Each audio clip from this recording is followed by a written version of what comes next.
Good evening, councillors, staff and those watching this Zoom telecast from home. I declare the meeting open at 5:30. Due to current COVID-19 pandemic conditions and in accordance with the newly legislated state government requirements, the September Ordinary Council meeting will be undertaken as a virtual meeting conducted using webinar facilities. Council chambers will be closed to the public. A link to the council meeting for viewing by members of the public is available via the council website. Recordings of council meetings or parts thereof cannot be copied, recorded, reproduced, reused or transmitted without the prior written consent of the General Manager. The meeting is being recorded and made publicly available on council's website, and persons attending the meeting should refrain from making any defamatory comments. Council acknowledges that this meeting is being held on the traditional lands of the Wiradjuri, Gundungurra and Darug people and respect the history, culture of elders both past and present. Councillor Doney, would you care to open with a prayer, please? My pleasure. Thank you, Mr. Mayor. Let's pray. Lord, we live in a troubled world. Internationally, we have conflict, we have the virus, we have political uncertainty, we have natural disasters. In our own country, Lord, we have the virus, we have an economy with people struggling, we have families separated, we have water shortages. There's just so much around us, Lord, that challenges the world we live. But at the end of every day, at the end of every disaster, at the end of every life, at the end of all the tumult, there is either nothing or there is you. We pray, Lord, and thank you for the relative peace in which we live. We pray for those unwell that are known to us, particularly our Mayor. We pray we may be faithful in little, so to be faithful in much. We pray that we may be peacemakers, considerate, prudent, but generous in the task of governance that you have given us to this community, Lord. We pray for this community and for ourselves. Amen. Thank you, Councillor Doney. Record of attendance. Mayor Kathy Sajewicz has previously requested through the General Manager for a leave of absence. Can I have a mover and a seconder to approve that leave of absence, please? Councillor McKibben, Councillor Doney. So I've got you, Councillor McKibben. All in favour? Against? Unanimous. All right, declarations of interest. Are there any declarations of interest from any councillors for this evening? No declarations of interest. Thank you. There are no presentations this evening. Questions from the public. Due to the COVID-19 pandemic and in accordance with the newly legislated state government requirements, the September ordinary meeting is being undertaken as a virtual meeting using webinar facilities. The General Manager has previously requested that all questions from the public be submitted in writing prior to 1 p.m. on Tuesday, the 15th of September 2020. The General Manager will read out any of the questions that have been submitted at this point in time. Members of the public who submit a question to Council are permitted to do so, provided the following guidelines are adhered to. The person lodging the question must advise of their name and in what capacity they are acting. And if the person lodging the question is acting for another person or organisation, they must advise Council if they have their prior consent or authority. Questions from the public is not an opportunity to debate with elected representatives or staff. It's an opportunity for the community to ask a question in relation to an issue or put a point of view relating to an issue that may be causing concern or interest. Due to time constraints, a time frame of 3 minutes per speaker is allocated. General Manager?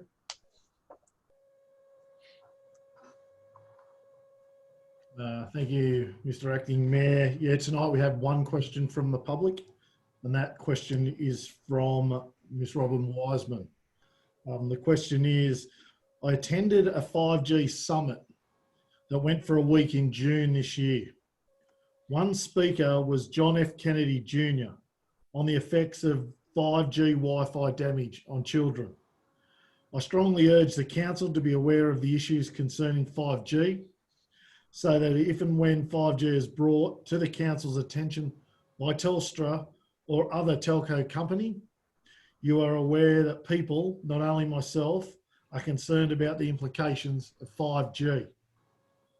On the 3rd of June, I emailed a letter to council regarding the concerns I had regarding 5G and the health outcomes for prominent people who have great knowledge regarding this matter. My question is, why did you not report this email as having been received in the minutes for the June meeting? And I'm happy to respond to that, Mr. Acting Mayor.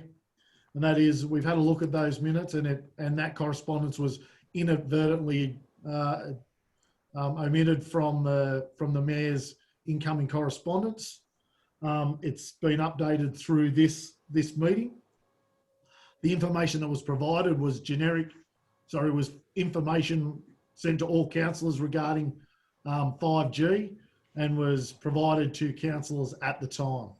The information could be replied to Ms. Wiseman at any time by any councillor.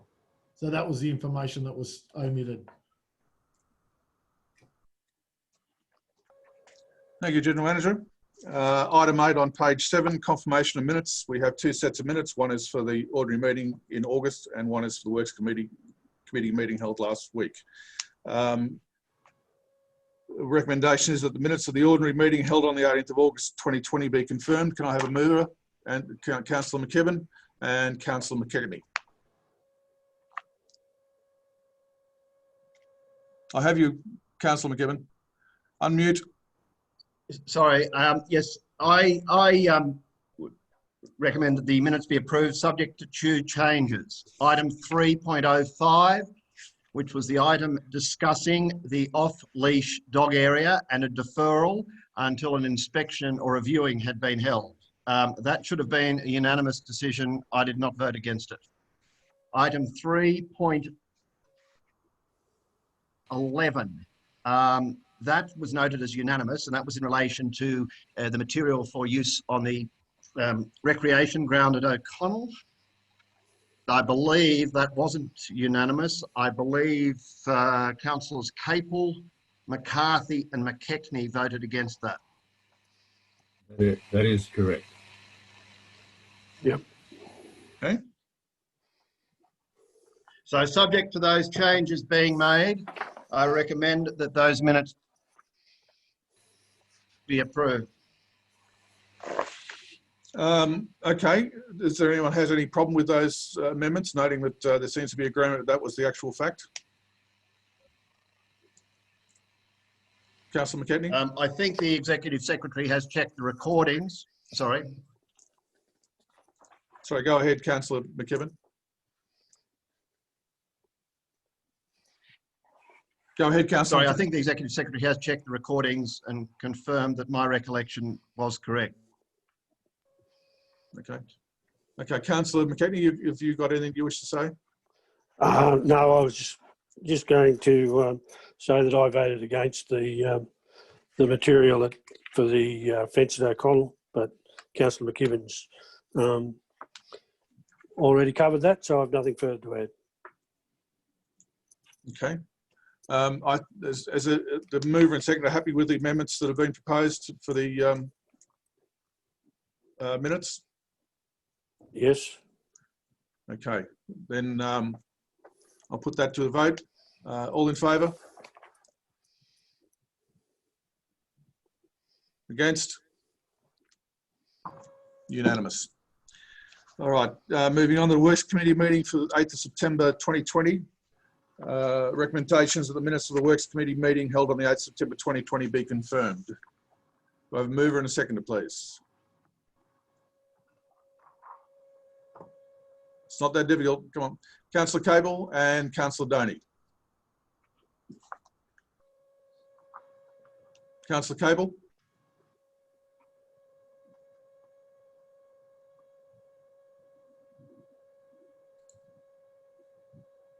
Thank you, Mr. Acting Mayor. No, I don't have anything to add, but Councillor McKibben might, by the look of it. Councillor Doney, you seconded? Yes, no, I'm happy with the record, Mr. Mayor. And Councillor McKibben, do you have anything you wish to add? No? All right. I'll put the recommendation. All in favour? No, thank you, Mr. Acting Mayor. I have no comment on these minutes. Well,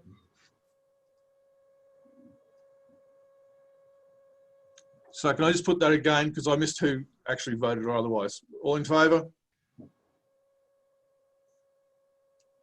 Unanimous. All right, the mayoral minute and report 0901 on page 8.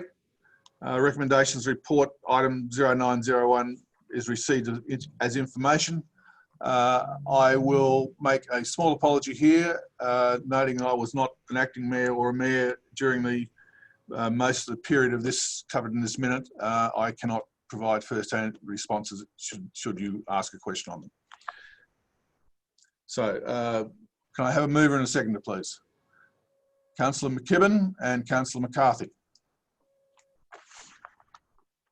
Councillor McKibben. thank you, Mr. Acting Mayor. Thank you, Mr. Acting Mayor. Could I ask, and I think it was a meeting you're present at, the meeting with the Honourable Paul Toole on the 4th of September about, well, I'd say 5/8 of the way down page 8, regarding the sewer treatment plan and a possible extension of the period for completion of this project and possible funding sources. I'm assuming that was the discussion, and what was the result of that? That discussion was quite useful. We are in the process now of making some administrative changes to sort out a better funding profile, and that will take a little while. I think that the general manager is going to call a meeting of the working group sometime in the next week or so, so that the working party can discuss exactly what happened and what our way ahead is. General Manager, can you add anything to that?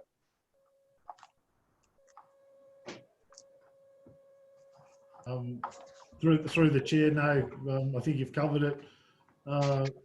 Mr. Acting Mayor, it was very useful, and it gave our local member an opportunity to get an understanding of where we're up to in the process. Any other questions, Councillor McKibben? Yes, if I could, in relation to correspondence, Mr. Acting Mayor,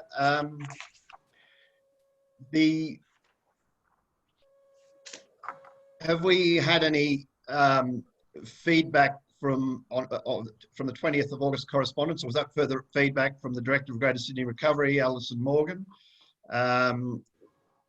through any assistance for Oberon from Resilience New South Wales? I just noticed that there's been a number of meetings and quite a bit of correspondence over the last couple of months, so I was just wondering if there are any outcomes. General Manager, you're probably in a better position to answer that than I am.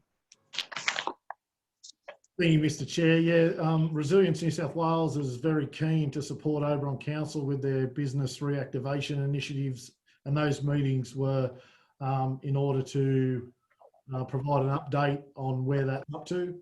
Resilience of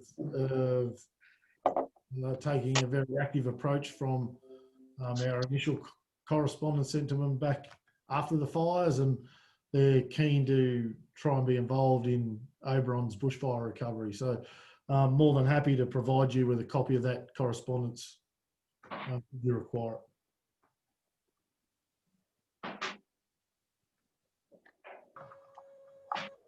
it. No, I'm happy with that response, Mr. Acting Mayor.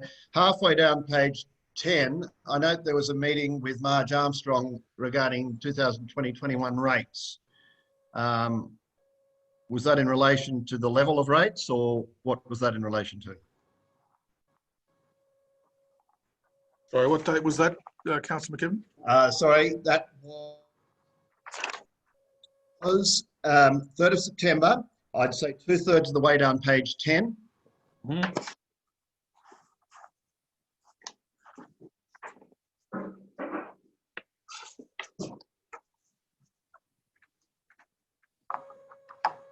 I don't mind if you have to refer this back to the Mayor, Mr. Acting Mayor. I will. If that's not a problem. General Manager, do you have anything you can add to this? Otherwise, I will have a discussion with the. That is the second item from the bottom on page 10 from Brad Hargens in relation to the future development of O'Connell Recreation Ground. Was that positive or negative or constructive? You aware of this? Again, if you have to refer that, I'm sure that's fine. Okay, I'll get back to you, Councillor McKibben. Through the chair, both those meetings were held with the Mayor and they'd need to be taken on notice. Yeah. All right. Any? Thank you. I recommend that the mayoral minute be approved. Thank you, Councillor McCarthy. The report just shows how much is involved in what the Mayor does. The only thing my concern is that looks like the local ratepayers have gone off to Paul Toole about the Marana dogs out at Paws Retreat, which is looks like we can't get on top of it. So looks like the people have gone off to our local member to try and get some action, which is, anyway, I just thought we would have been able to handle it in-house. Anyway, no, I'm happy with the report. Thank you. So put the recommendation. All in favour? Oh, sorry. My apologies. Councillor Gibbons. Yeah, just correspondence on page 9 and again on the next page where Paula Beam's made inquiries about the Balfour pit and the management of it, and I see there's been 2 responses. Is that in regards to a management plan soon we're coming into the spring and summer again? It's our responsibility. I've been advised previously that this is about the vegetation management plan for that particular parcel of land. Yes. Right. I just had a couple of calls and I didn't know where it was up to, and anyhow, that's the way to go, a management plan. Thank you. Any more questions or comments? Nope. Okay, I'll put the recommendation. All in favour? Against? It's unanimous. Okay, notices of motion. Page 11, item 10.01. Rescission motion, mayoral minute, Althea Johnson. The rescission motion is that we, the undersigned councillors, give notice that the resolution of the ordinary council meeting held on the 18th of August 2020 in relation to item 09.02, mayoral minute, Althea Johnson, which reads that the Oberon Council call the 6 new units in the Curtis Street complex the Leith Johnson units, and the council recognise the contribution of Mervyn Dwyer and name the remaining 4 units the Mervyn Dwyer units. And that was carried with only vote against it was Mayor Sajewicz. The motion is that motion be rescinded and request that the matter be reconsidered at council's ordinary meeting to be held on the 15th September 2020. And that's signed Councillor McCarthy, Councillor McKinney and Councillor Lyon. Can I have a mover and a seconder, please? Councillor McCarthy. Councillor McKibben. Councillor McCarthy. Yes, Mr. Mayor, it was my fault. I went down to the units and I couldn't find the plaque on the ones in Curtis Street. All the other ones are on the end of the building, and the other one for the Curtis Street one is actually in the middle of the building. and it definitely shows that it's for Nurse Fox. So I'd like to move that we recognise what the General Manager has in report 1301, and we move forward that way. Thank you. Councillor McKibben. Thank you, Mr. Acting Mayor. Yes, I've read this rescission notice, but more importantly, I've read the latter item that deals with this this item later in the business papers and agenda. And on consideration of that, together with this rescission motion, I'm prepared to second this rescission motion and support the three councillors who've raised it. Is there anyone else wishes to speak? All right, I'll put the rescission motion to the vote. All in favour? Sorry, Councillor Doney.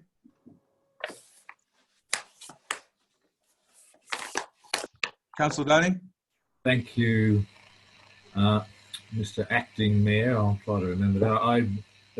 I think I must be on your peripheral vision tonight.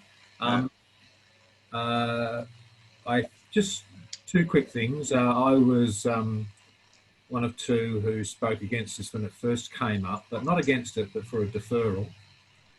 I just want to recognise that, that I don't think there's been any other motivations in this, but to generously and justly recognise the effort of a whole group of people, and that can be hard to do.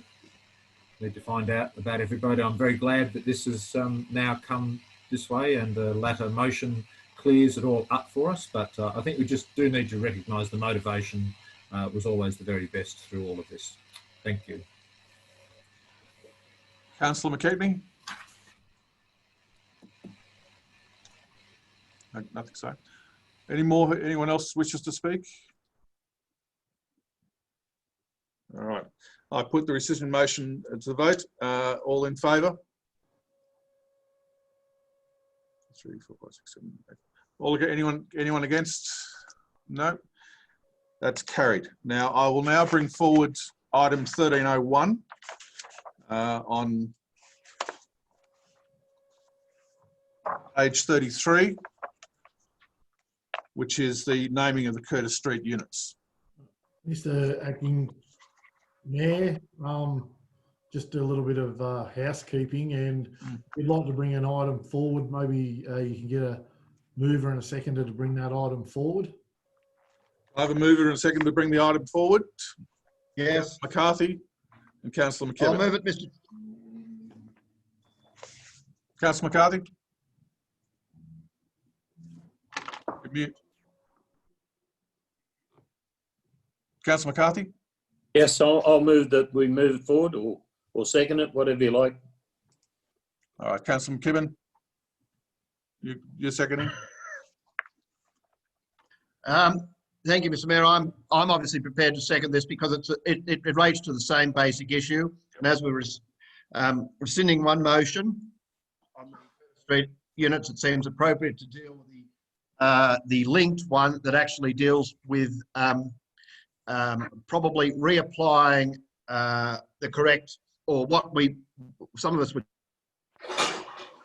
see as the correct interpretation of what should happen with the naming of the unit. So it is appropriate to deal with it now. So I would gladly second that. Right. All in favour? Against? All right. Carried. All right. Report for decision 1301, naming of the Curtis Street units. The recommendation is that units 5 to 8 of the Curtis Street unit complex be named the Leith Johnson units in recognition of Althea Tamar Johnson, known as Leith Johnson, and units 9 and 10 be named the Mervyn Dwyer units in recognition of Mervyn Dwyer. Units 1 to 4 of the Curtis Street units remain named the Nurse Fox House. Do I have a mover and a seconder, please? Councillor McCarthy and Councillor Lyon. Councillor McCarthy. Yes, Mr. Mayor. I think what we're trying to do is appreciate what went on in the community. Although Mrs. Johnson's plea was to have a aged care unit, and the money the way things, demographic of the state government and federal government change. We don't have any control into that. And this is the best place for her money that she provided.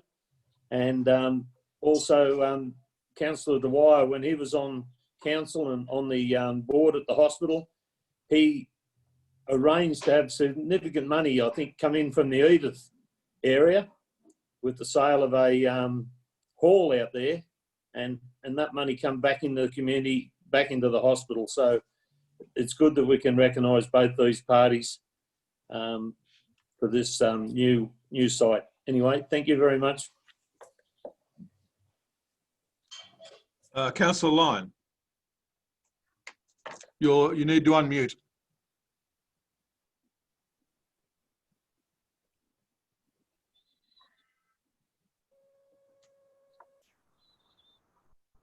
You are, right. Thank you, Acting Mayor. I just second what Councillor McCarthy just repeated about the service that Mervyn Dwyer has done for this community over the years. Thank you.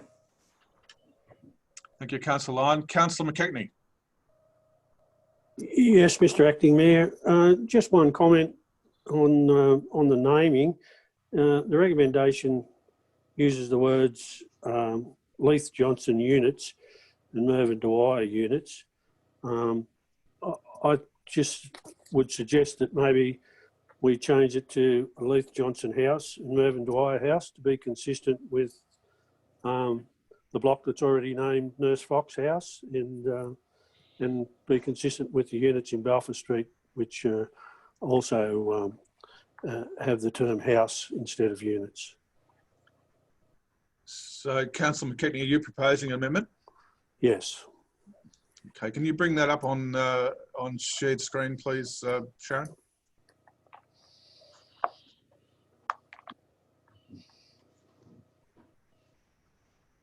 Through the chair, if the mover and seconder are happy to change the word unit to house, I don't think we need to go too far, Mr. Chair. Like, Okay.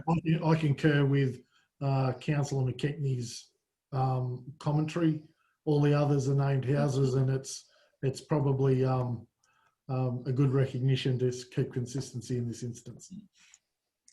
I am mindful of the Code of Meeting Practice amendments that may be coming up later. Councillor McCarthy, you had your hand up a moment ago.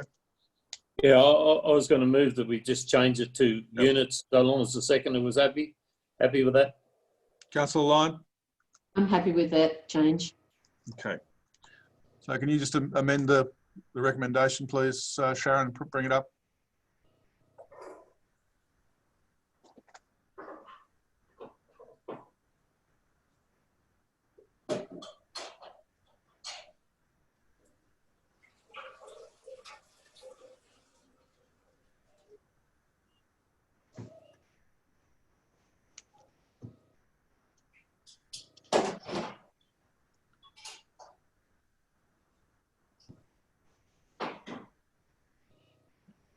Is that what you intended, Councillor McKechnie? Yes. Okay. Happy with that, Sharon? All right, we'll put the amended recommendation. All in favour? And passed, unanimous.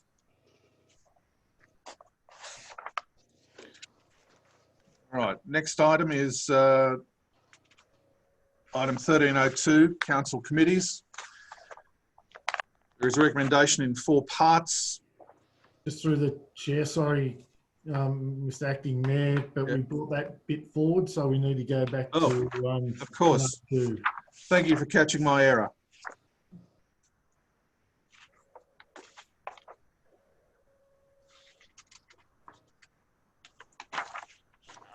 All right, next item is on page 12, item 1002, Forestry Corporation, intended freight haulage route. And this was, the motion is that Oberon Council write to the New South Wales State Manager of Forest New South Wales, seeking their intended routes to haul the pine plantation timber, which is bound by the Abercrombie, Mozart and Murray's Lane, that has no council road frontage and contact the local manager. Contact with local manager has come back fruitless. Council needs this information for long-term road planning of heavy impact roads. There is no recommendation for this. The General Manager has placed some notes on there. So I'd ask the General Manager if he would like to speak to those notes. And then perhaps if there is a recommendation, we can figure out what that is. Through the chair, this is a notice of motion from Councillor McCarthy. The notice of motion is that council seek to forward additional correspondence back. My General Manager's notes related to the response that council received back in December 19 relating to the issue that was brought up previously. So the notice of motion is for councillors to consider in its own merit based on the information that's provided. Okay, do we have a mover and a seconder? Councillor McCarthy, Councillor Doney. Councillor McCarthy. Through you, Mr. Mayor, we need this information so we can plan ahead. We've requested this from a local source and we can't get a response. Council have approximately $100,000 they're going to spend on Mozart Road, which might be fruitless if we don't make the road strong enough to support log trucks in the future and this becomes a haul road. We're wasting our money. I was approached in town by a lady that pointed out to us, she's sympathetic to the council. If we can't get a decision from the state forest, she said she understands that cost of doing local roads is in the vicinity of 130,000 per kilometre. But when the impact of logging on the roads, it adds another 100,000 to the stronger pavement. We need to find out where this timber is going to go out. And not only the timber going out, they're going to have to build the road network in around this timber. So there's going to have to be gravel and roadworks done prior to the harvest. So that's going to impact on the area somewhere too. So that's why I've written this. We need to find out and be in partnership with the state forest, not this, we'll tell you when we're ready. Anyway, thank you. Councillor Doney. Thank you, Mr. Acting Mayor. This request has gone in multiple times. It's quite reasonable. It's important, and we simply need to pursue this until we have the information that we need. Thank you, Councillor Doney. Councillor McKibben. Thank you, Mr. Acting Mayor. I'm a little confused. We have a General Manager's note that indicates there was a response. And I think the response was in response to our letter of the 17th of December 2019, or in response to a letter that followed that meeting. I'm assuming that Forestry gave us, the local person gave us the best indication that they had at the time as to what they would be doing. I'm not sure that writing again is going to get any better response, even if it's further up the chain.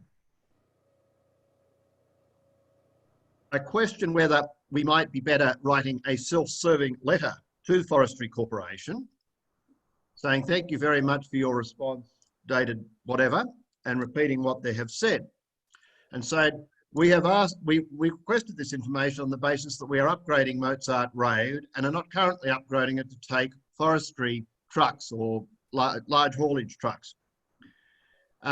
Should, however, you have to exercise your option 5 that you provided to us,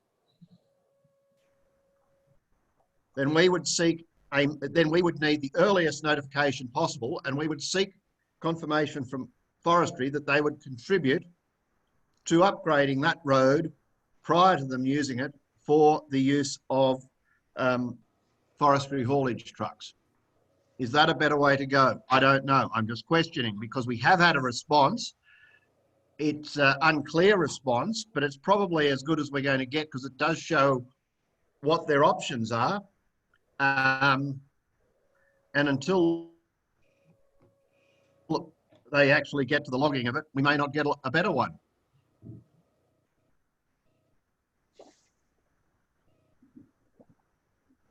Anyone else? The General Manager might comment as well. Any other councillors wish to speak on this? Councillor Gibbons? Yes, we've been pushing this one for a while. I know there's been verbal discussions with the forestry and the landowner, which gives them a straight run in there. They're talking 8 or 10 years away. I do know there's gravel in the forestry there as well. I know the forestry has used private property before when there have been shortcuts. So I'm a bit at a loss to know whether to gravel the other side of Mozart Road or we should gravel this as we plan to, because there's a lot of other ratepayers and landowners are using it there. If they're 8 or 10 years away, it's probably going to need another upgrade then. Gravel doesn't last forever, so we don't seem to be able to get anywhere through the forestry, so they may have to work it out when they get there, and we'd be putting the pressure on them. Thank you. Thank you, Councillor Gibbons. Councillor McKibben, I'll give you one more. Yeah, sorry, Acting Mayor, Mr. Acting Mayor. I was actually seeking some commentary from the General Manager re the proposal I had as to whether, because I wasn't sure whether the response he received that he commented on there was oral or writing, and whether that we should send a self-serving letter back as to what his view was. It's okay, Councillor McKibben. I was letting councillors have a go first before I got back to the General Manager. Sorry. General Manager? Thank you, Mr. Chair. We as in operations have asked this question quite a number of times. I don't think that there would be any, we'd lose any friends if we gave an indication on how we were looking to upgrade this road and seek their interest in that way to try and work out if there's any activity going to occur there. We can note that this is a priority project for council and it's been funded. And if that then means that they need to come to the party and fund it at some other time, now could be the opportunity to do that. However, I do note that in the correspondence, which was written, it wasn't verbal correspondence. It was indicating that, look, it's 8 to 10 years away and we'll cross that bridge when we get there, because we don't know if the same owners are going to be the same owners, and what will happen in the future is unknown. But another letter indicating a different spin on it may prove beneficial. All right, Councillor McCarthy, do you want to reply? Thank you. Just the in the report it says there that the I think it's in number 2 that it's 30 years away.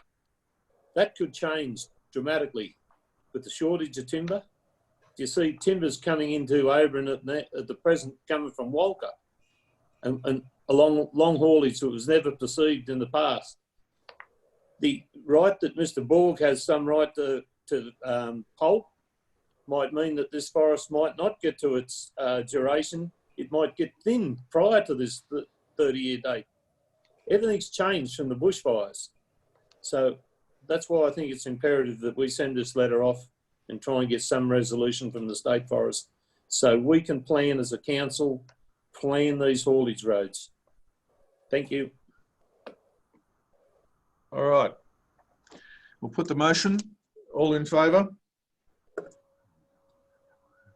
1, 2, 3, 4, 5. So it's McKechnie, Lyon, Gibbons, Stoney, McCarthy, and Capel, and McKibben, and so unanimous. Happy? Okay. Next item is 1201. Central Tablelands Alliance Audit and Risk and Improvement Committee. The recommendation is that the report be received as information. Do I have a mover and a seconder, please?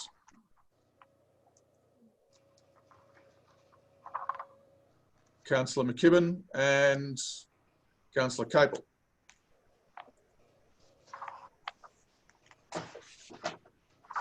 Thank you, Mr. Acting Mayor. My internet's cutting out a little bit. I think I was accepted as the proposer, was I? Yes. Thank you. Look, it's a detailed report. I note the quite good work done in relation to a number of items, in particular risk. And I also note in particular the area that dealt with the Oberon particular and the questions raised of Oberon by, was it Philip Burgett, and I think the new auditor is John O'Malley from Orange or from Investors. And some of those are quite deep questions. And there were some questions in relation to the investment policy. So I think it was quite a far-reaching audit from what I read right through it. So well done to all those involved in the audit committee. Thank you. Thank you, Mr. Acting Mayor. Nothing further to add. A very comprehensive and detailed report for our information. Thank you. So the recommendation report be received as information. All in favour? Against? Unanimous. The next item is item 1302 on page 36, which is council committees. This has come up at this stage because of the change in the election dates from September this year to September next year, and the resolution of the various members of these committees expires in this month, and we need to renew them. So the recommendation is in 4 parts. The council confirm its appointments and chair of the section 355 committees and make appointments to other council committees, community committees and working parties for the period of 1 year.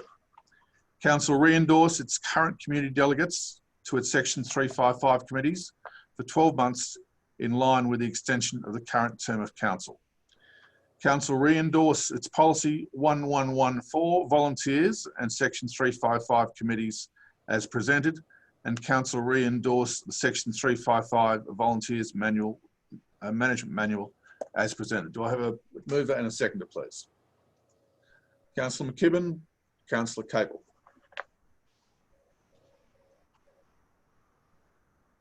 Councillor McKibben. Thank you, Mr. Acting Mayor. I move this recommendation. Sorry, Mr. Acting Mayor. I move this recommendation in 4 parts. That all 4 parts be accepted in one resolution. Thank you, Councillor Capel. Thank you, Mr. Acting Mayor. Yes, it's very straightforward. Just reappointing everybody for another year.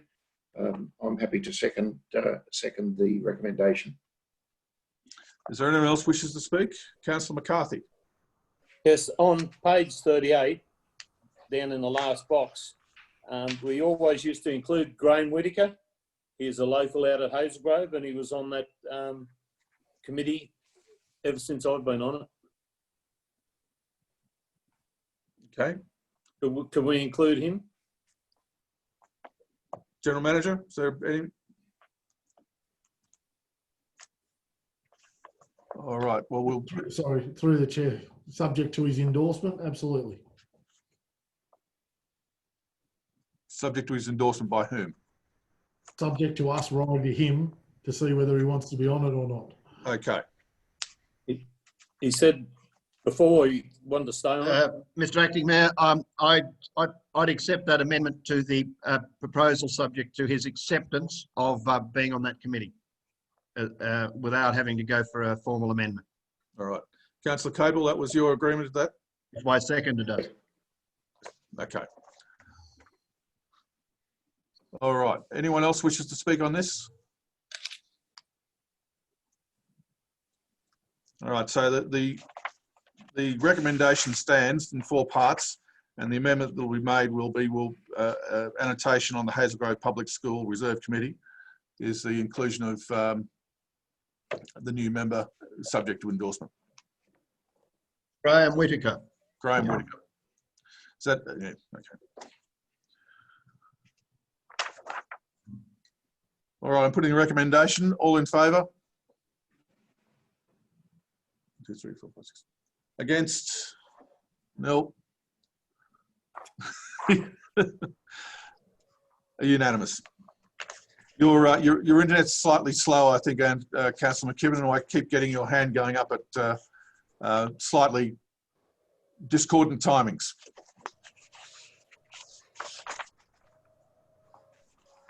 All right, the next item is on page 42, item 1303, delegates to external organisations. The recommendation is that the council appoint its delegates to external organisations for the following year, with a list of the organisations in the commentary and who the representatives are. I have a mover and a seconder. Councillor McKibben, Councillor Capel. Councillor McKibben.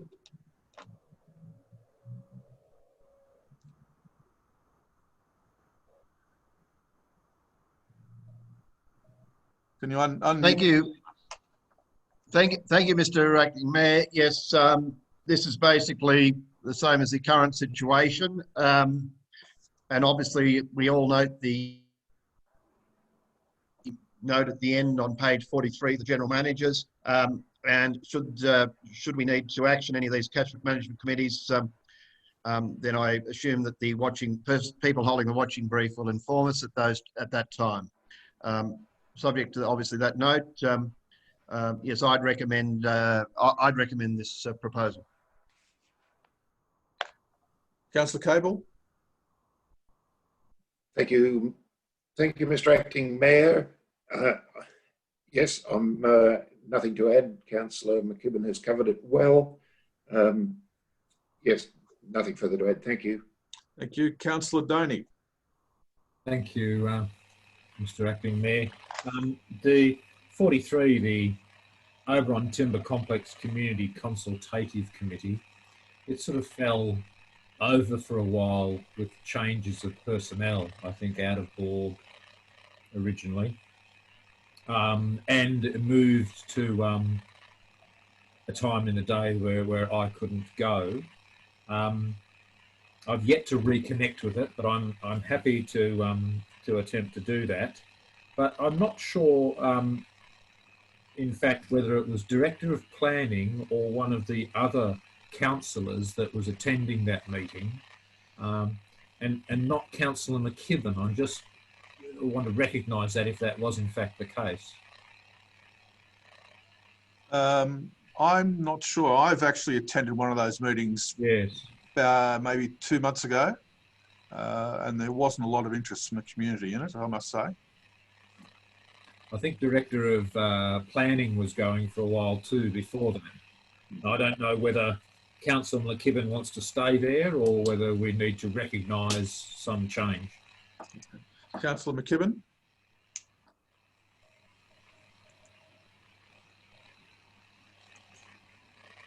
Thank you, Mr. Acting Mayor. I have attended 1 or 2 of these meetings. I think they went into suspension with COVID-19, and I was unable to attend one due to some other circumstances. I can't remember what it was, and I gave an apology through Executive Secretary. Look, I'm quite happy whatever Council determines in this. Yeah. So is there, I'll ask a general question of the councillors, is there anyone else who is willing or interested in being part of this consultative committee?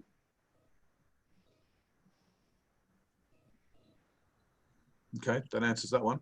In that case, we'll leave it with Councillor McKibben and Councillor Doney, at least as the delegates of record.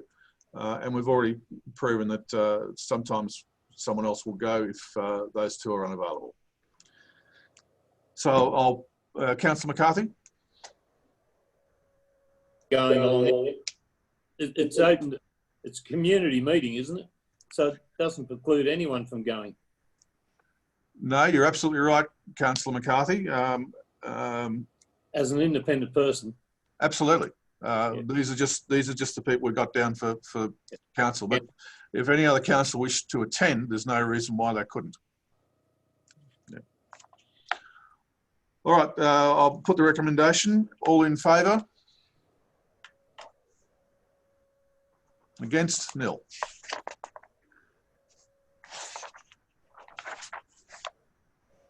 And next item. Item 1304, development application 10/2020.51.1, construction of a shed, patio cover and carport, and removal of 3 existing sheds and carports. The recommendation is that council vary part C 5.5, building height plane, and part C 6.4, carports and garages, of its current DCP 2001, associated to development application 10/2020 51.1 for construction of a shed, patio cover and carport at lot 13 in DP 2364 section D, being known as 10 Springfield Street, Oberon. A division is to be called in accordance with section 375A of the Local Government Act of 1993. Do I have a mover and a seconder? Councillor McCarthy and Councillor Gibbons. Councillor McCarthy. I'm happy with the report, especially with the response on page 46.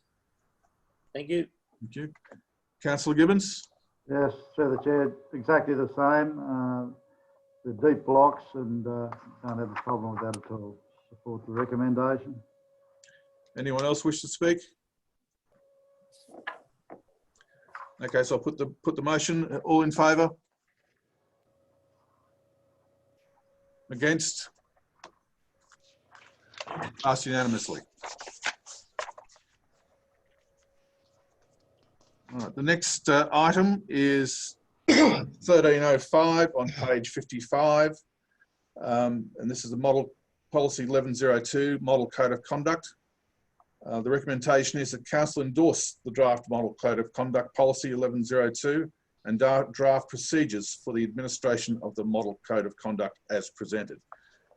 Mover, Councillor McKibben. Seconder, Councillor Doney. Councillor McKibben. Thank you, Mr. Acting Mayor. Yes, look, I've read this through and it makes sense. However, I'm assuming that our policy should now reflect the amendments on pages 55 and 50. Whilst the policy 1102, I don't believe is marked up with the changes, when I read it through,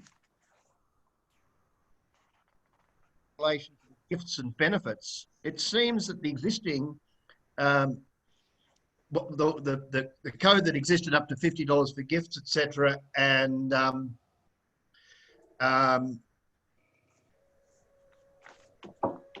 also the removal of the cap in relation to meals and expenses have not been included in our policy. Is this deliberate or an oversight, or are we not accepting those changes proposed by the model code of conduct? I'm just questioning because I couldn't read it into it. When I read the attachment, in the attachments, it still retained what I thought was the old wording. General Manager. Yeah, through the chair, Councillor McKimmon's correct. Ultimately, we don't receive too many applications for gifts and benefits now. At the $50 mark, it didn't seem to be a problem for us. If councillors have mind to up the limits for gifts to $100, they're quite within their right to do so. The reason why we left it as it was simply because there is very limited numbers of gifts that are being applied for now. And also, the less the gift value, the less the risk.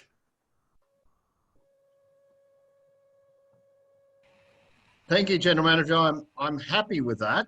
I just thought this paper should have sort of indicated that we've sort of stayed with the existing rather than taken up some of the amendments. Maybe it hasn't, maybe I didn't read that.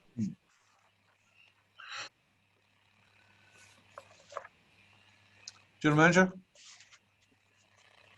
Through the chair, the reason why the document is presented as it is because we propose to keep it as it is.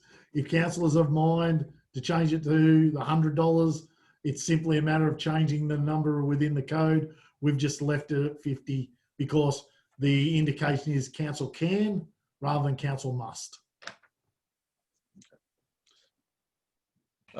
Councillor Doney. Thank you, Mr. Acting Mayor. If Councillor McKibben is concerned about the $50, I can only point him to 6.8, where ties, scarves, coasters, tie pins, diaries, chocolates or flowers are unlimited. If he has some concern there. Mr. Acting Mayor, I feel that this is a good document. It's always a very complex one for us mere mortals to have a full grip on, and would also recommend that, I know we only have a real 12 months left, but if there is any requirement for us to continue to build our professional development, model code of conduct could be one such subject of a short course at a convenient time and length for councillors to help us come to terms with this document. Otherwise, I'm happy to support this. Thank you, Councillor Doney. I note your comment on professional development. I think that is a good idea. Anyone else wish to comment? No, I'll put the motion. Those in favour? Unanimous. All right.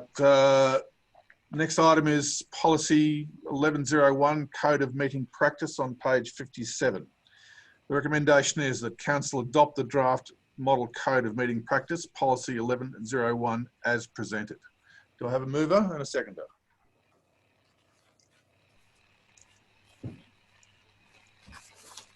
Mover is Councillor Capel and seconder Councillor McKibben. Councillor Capel.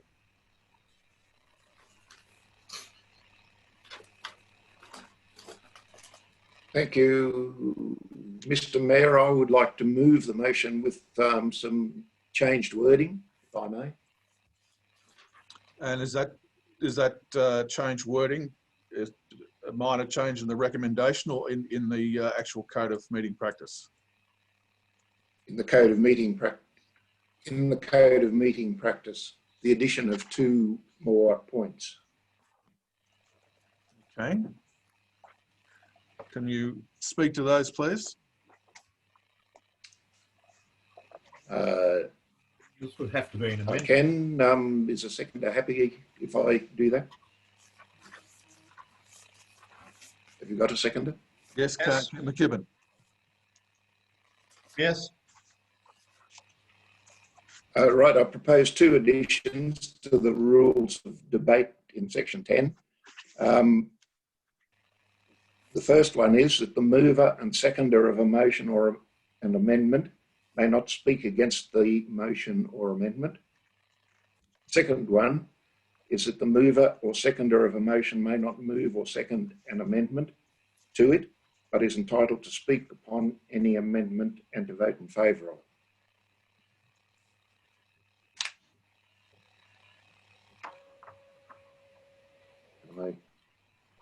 Councillor McKibben.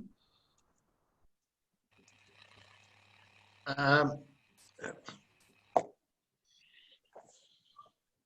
lost a little bit of that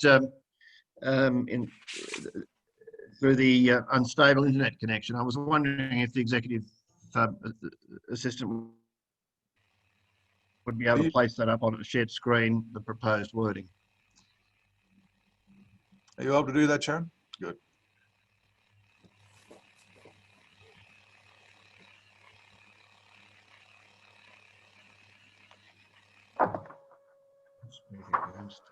Section 10.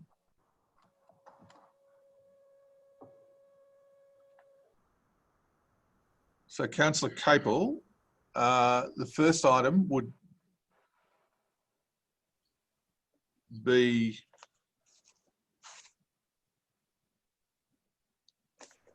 in which particular section? I've got section 10 rules of debate, but where?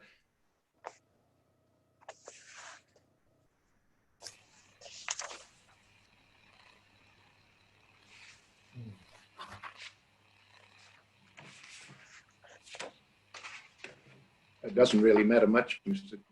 All right. Acting Mayor, where it goes.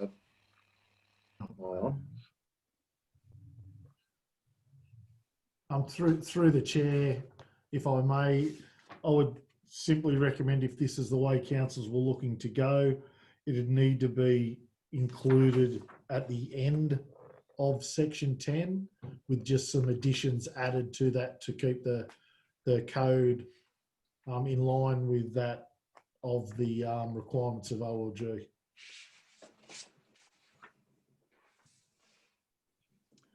Okay, I think we probably need to put these up as a formal amendment and take them separately because they're quite different in their effect. I agree.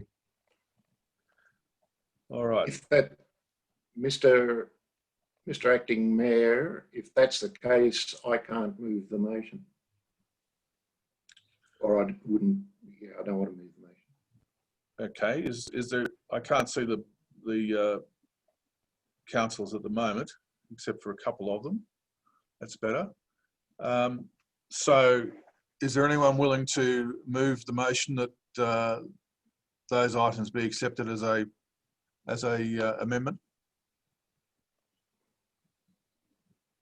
I think Councillor Capel was withdrawing his support, his movement of the first motion, of the recommendation.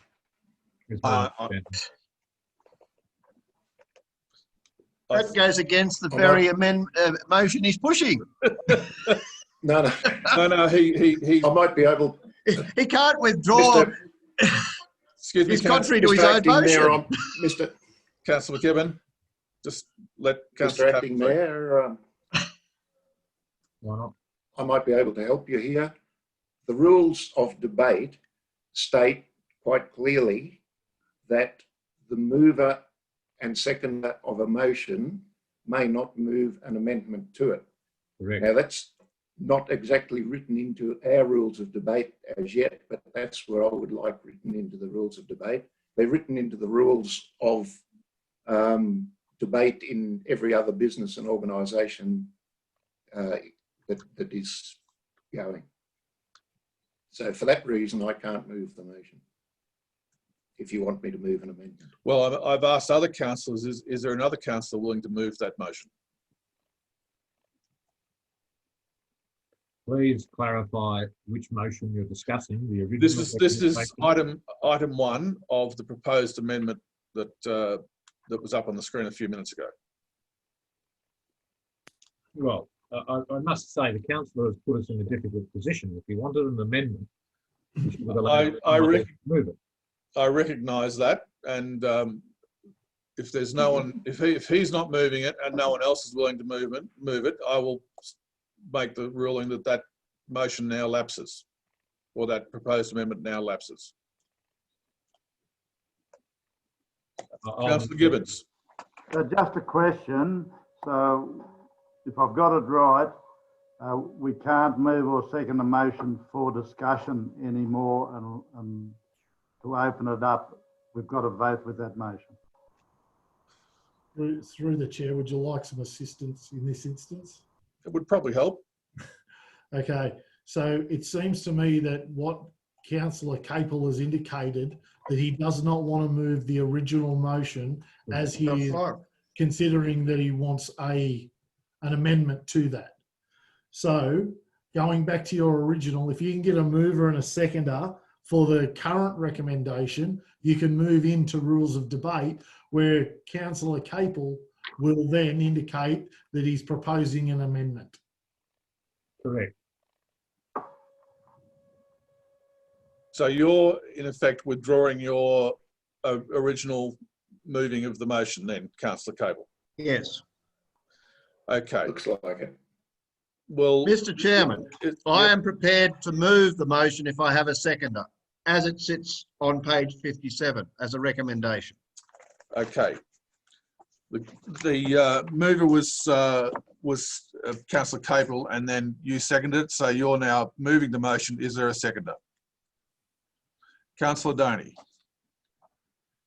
All right, Councillor McKibben. Thank you, Mr. Acting Mayor. I think really we have to adopt the model code of meeting practice as it is presented. There are always, we can make additional requirements if required, but I think it's prudent at this time that we do in accordance with the Office of Local Government Guide. So I would move the recommendation as it currently sits on page 57. Okay. And Councillor Doney. Mr. Mayor, thank you. Interestingly, I hear there's an amendment in the wind, and should that amendment actually be put forward, that would preclude me from speaking against the motion that I just seconded. I'm just trying to smooth the path for this. So I seconded the motion for the purposes of debate to give the anybody who should be interested the opportunity to now move an amendment. Thank you. Thank you, Councillor Doney.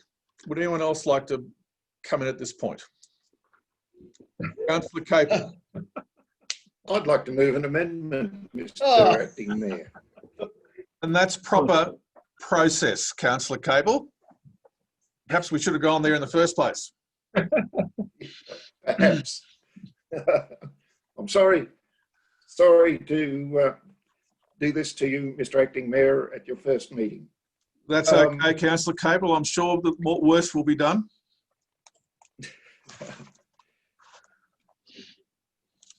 So shall I? Yes, please read out my proposed amendment. Yeah, I propose 2 additions to the rules of debate in section 10, and I'm happy, as the General Manager said, for them to go at the end. It doesn't matter where they go, as long as they're there. 1, the mover and seconder of a motion or an amendment may not speak against the motion or amendment.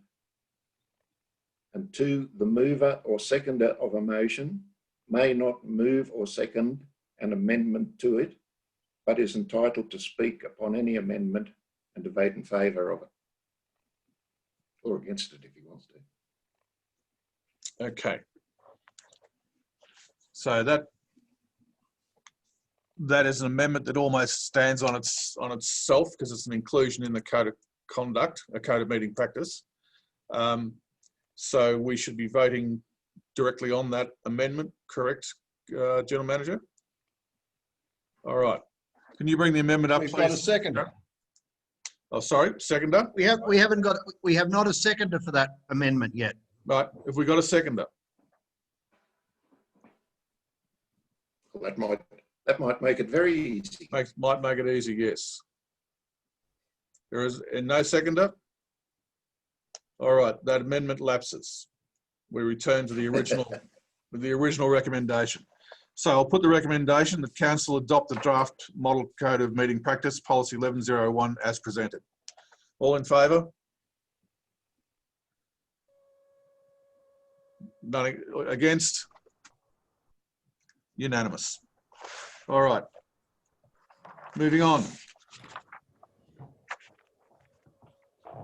Page 58. Policy review 1103, payment of expenses and provision of facilities to councillors. Recommendation that the Council endorse policy 1103, payment of expenses and provision of facilities to councillors as presented. Do I have a mover and Councillor McKibben? Seconder? Councillor McKechnie? Thank you, Mr. Acting Mayor. There's no changes to this policy from the existing situation, and obviously because the election's been deferred, we just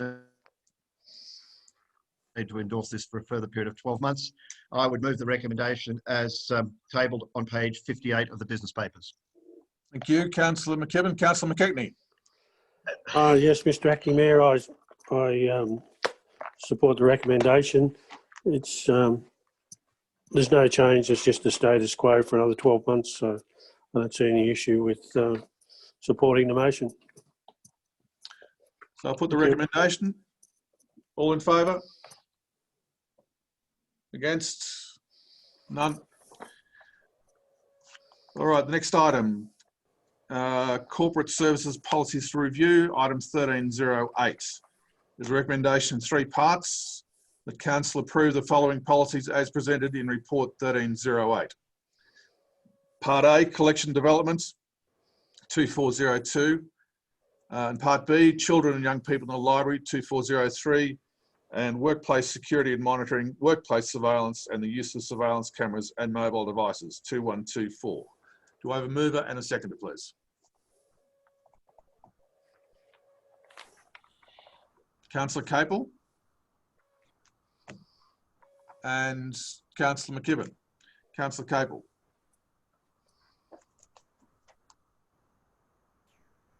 Thank you. Thank you, Mr. Acting Mayor. No amendments this time. Yeah, I've read through the marked up documents, and that's all very straightforward, and just updating to the place that we need to be now. And yeah, I am happy to move the recommendation. Thank you, Councillor Capel. Councillor McKibben.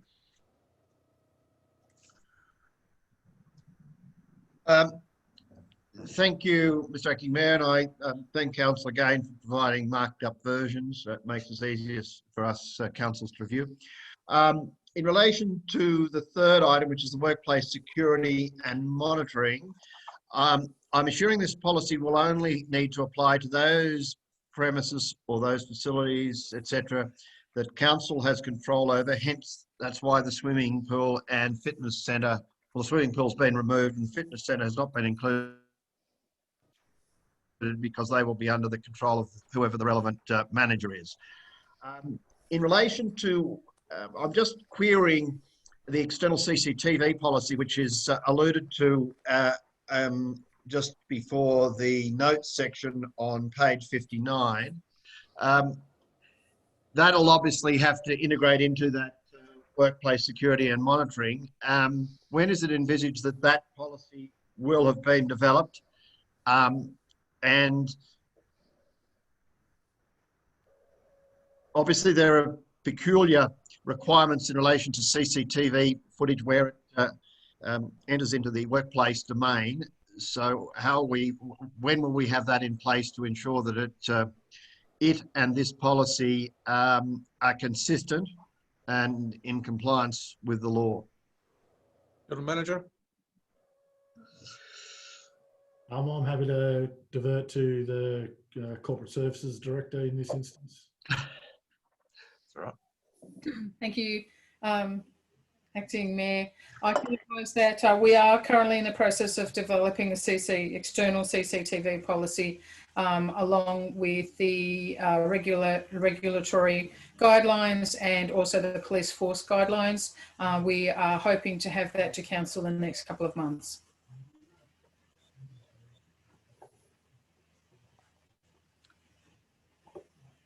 You've got a follow-up question, Councillor McKibben? Well, it's just also that the question that I raised in relation to, I'm assuming this doesn't apply to the swimming pool and fitness centre because they are under the control of the relevant manager, so it doesn't come within our policy, it has to fall within theirs. Is that correct? Yes, that is correct. Right, thank you. On that basis, I would move the recommendations in report 1308 A, B and C, which is the three policies, be accepted by council. Thank you, Councillor McKibben. Anyone else wish to speak to this? In that case, I'll put the motion and all in favour? Unanimous. All right, item 1309 on page 60. Request to widen a section of Black Bullock Road. There's a recommendation that, in two parts, report item 1309 be received as information, and council investigate potential grant funding opportunities that may permit further opportunity to expand the existing walking track due east along Black Bullock Road. Do I have a mover and a seconder? Councillor McCarthy and Councillor Gibbons. Councillor McCarthy. The report speaks to itself. Anything with a the track deviates from, say, north to south. It's very hard to actually get an alignment for a Pacific walking track or a cycle track. So I don't know. I think it's a work in progress. Thank you. Thank you for the report. And Councillor Gibbons. Yeah, through the chair. It's going to be a bit of a tough one, this. Dense native trees either side. And, you know, we're only looking at it and may go ahead with it. I think it's a work in progress, and it looks like a high cost and difficult one to achieve at this stage. Thank you, Councillor Gibbons. Anyone else wish to speak to this? I'll put the motion then. All in favour? Unanimous. Right. Item 1310 on page 63, Drought Communities Grant, O'Connell Road Footpath and Fence Project. The recommendation is that council proceed to construct the 200 metres of mortise post and 3-rail fence at a quoted cost of $43,750 along the frontage of the O'Connell Recreation Ground. And part 2, nominate the surplus funds of $46,275.50 to the further extension of mortise, timber and post rails fence along the Beaconsfield Road boundary up to an additional 200 metres of fence. Do I have a mover and a seconder? Councillor Doney and Councillor McCarthy. Councillor Doney. Thanks, Mr. Acting Mayor. The Director of Technical Services has provided some good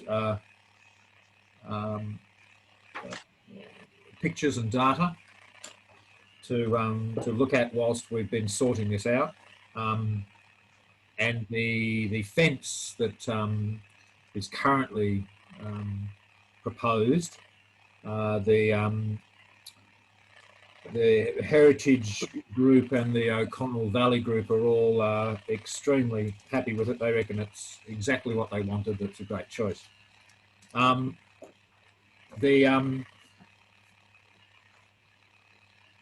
The fact that it's we had a bit of a discussion trying to you know, fit it within budget, and it's really good that it's the whole project has come in not only within budget, but with the ability to shift a little bit of money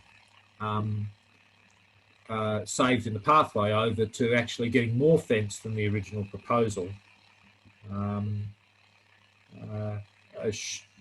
I am quite pleased with this report. I think it could give us an outstanding little public asset down there with that pathway coming down from the intersection of the Mutton Falls Road all the way down past the cafe into the recreation ground, and then the recreation ground itself with a just looking like a really wonderful public asset. So I just commend this report to the council. Thank you, Councillor Doney. Councillor McCarthy. No, I'll stay with the report. Thank you. Thank you. Councillor McKibben? Thank you, Mr. Acting Mayor. I would make the comment, no, sorry, there's a phone ring in the background. The only thing, I support it, but the only thing that worries me is page 65, the tender by by Brian Marr to the Technical Services Director.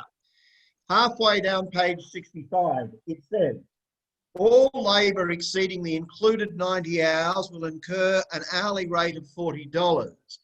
So my mind from reading many, many tenders over the years immediately gets sparked to say they've allowed for 90 hours, but it could exceed 90 hours. And if so, they're going to charge $40 an hour.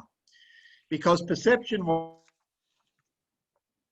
you would believe that this was a fixed price tender.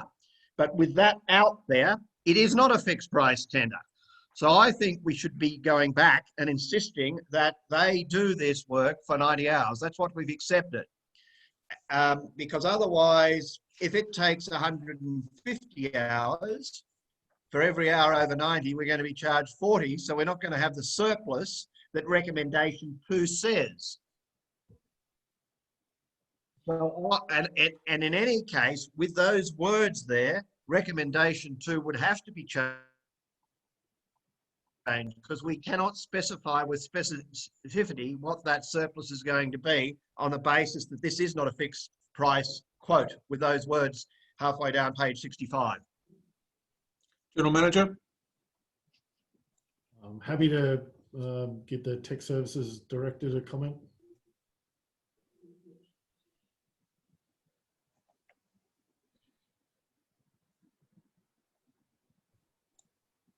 You need to unmute, Chris. Yeah, thanks, Mr. Mayor. Yes, this is a tendered quotation. Again, 90 hours is equivalent to 2.5 to 3 weeks to erect at the rate of, I think, 2 to 3 men in that inclusive price. So again, it's very hard to put a total time frame on that. There is a provision there, yes, for $40 per man. I have actually had that discussion with the contractor, and again, certainly they've had to put a provision there in case that something did exceed that 90-hour mark. But again, the likelihood that I've been advised is not likely that it will. Again, that there is a provision. You will note in the report, as I said, the surplus funds from the footpath certainly could absorb costs, and I have mentioned that, should council get down the path of extending the timber fence along Beaconsfield Road, that the fence could be extended up to an additional 200 metres. So again, there has to be a little bit of flexibility built in to this particular project.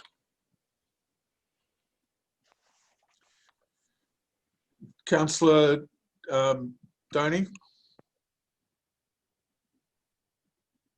Thank you, Mr. Acting Mayor. If it was agreed by General Manager and yourself in the meeting, number 2 could be slightly changed so as not to alter the intent of the motion, just some of the detail. So it could read something like nominate the use of surplus funds without mentioning any sum, and then just leaving out the distance, if you feel that was still within the spirit of the motion. So it would read something like, nominate the use of surplus funds to the further extension of mortise, timber, post and rail fence along the Beaconsfield Road boundary. Councillor McCarthy? Is, to be honest. I'm sorry, I missed your first couple of words. Well, I think you get it. We've called for a quote. We've received a quote. I think it's got to stay as it is. But my question to the director also, while we've got him there, is in this quote, is that the removal of the old fence as well? Is that in the scope of works? Yeah, through the chair, yeah, that does include the removal of the old fence to waste facility. Yes, that's correct.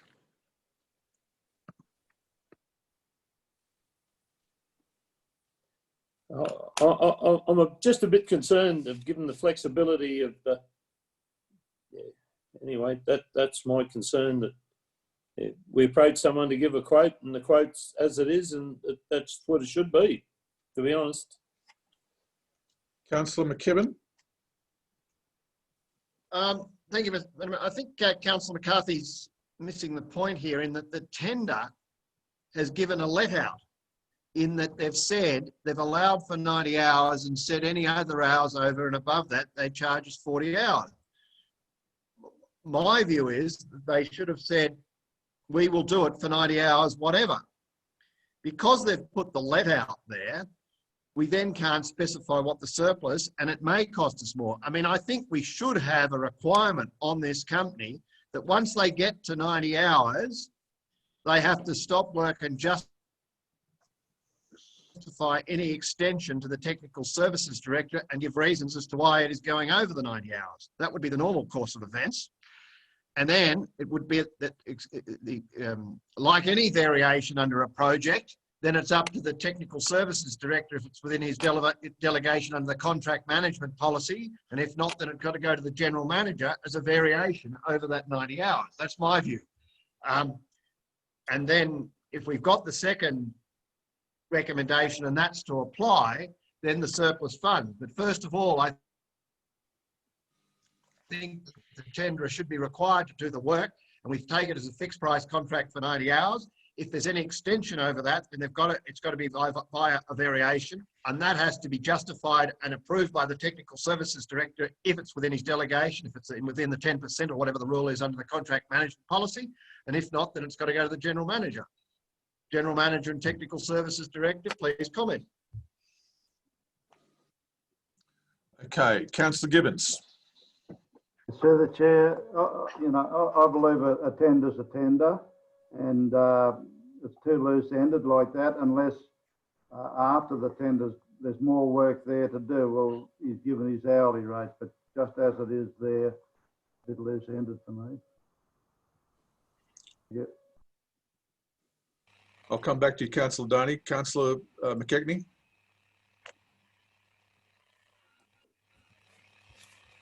Yes, Mr. Acting Mayor, I've had quite a bit to do with tenders over the years, and to me, it's very open-ended.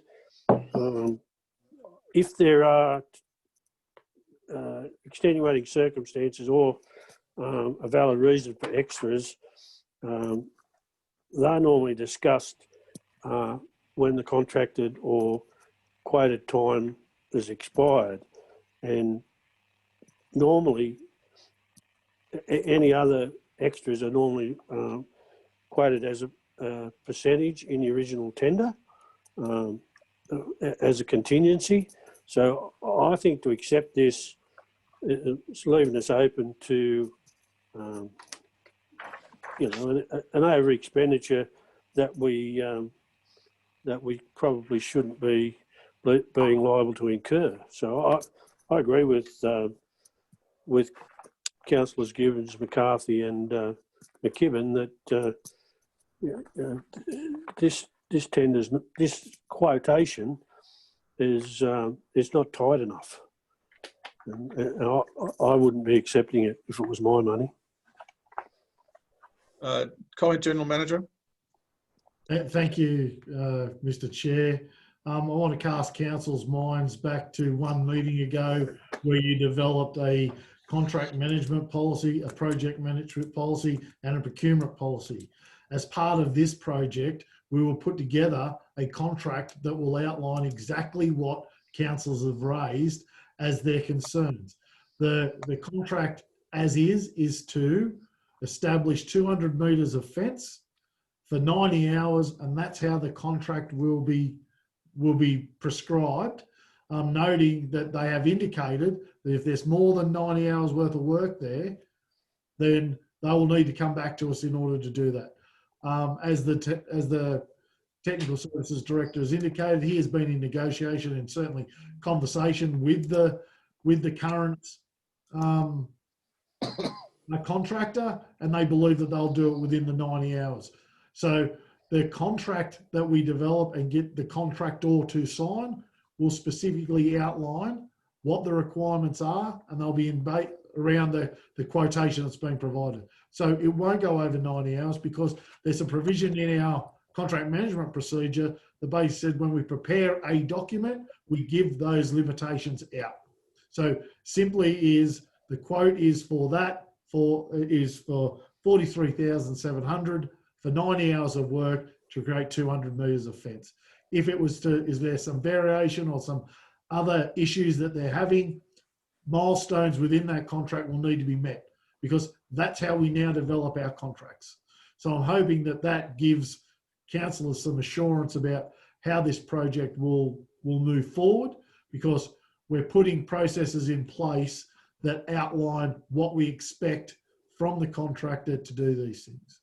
In regards to the additional or surplus funds, you'll note that there is additional funds to an additional 200 metres. So if you add 46,000 to 43,000, they are different, but we're still wanting 200 metres of fence. So there is some contingency in there, should there be reasonable need to utilise that funding, and that is the contingency that the director could use as part of finalising this process. I hope that that gives some certain clarity and some comfort around how this project will move forward from this point based on the quotes that have been received. Councillor Doney, you right to reply? Thank you, Mr. Acting Mayor. I too noticed that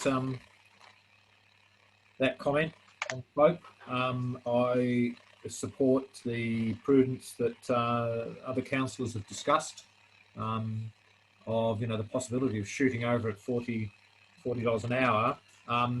But I and the General Manager's reference to recently adopted policies and how they can be exercised in this case, I think is all doing our job exactly right. I just draw your attention to point 1 of the motion. The point 1 of the motion says, proceed to construct the 200 metres of mortise post and rail fence at a quoted cost of $43,750 along the frontage of the O'Connell Recreation Ground. That point 1 already sets the limits that councillors have been talking about. It is not an open-ended recommendation. It is a recommendation set firmly at 43,750. So I think this has worked out well. I think our council is doing its job well. Thank you, Councillor Doney. I'll put the motion, the recommendation. All in favour?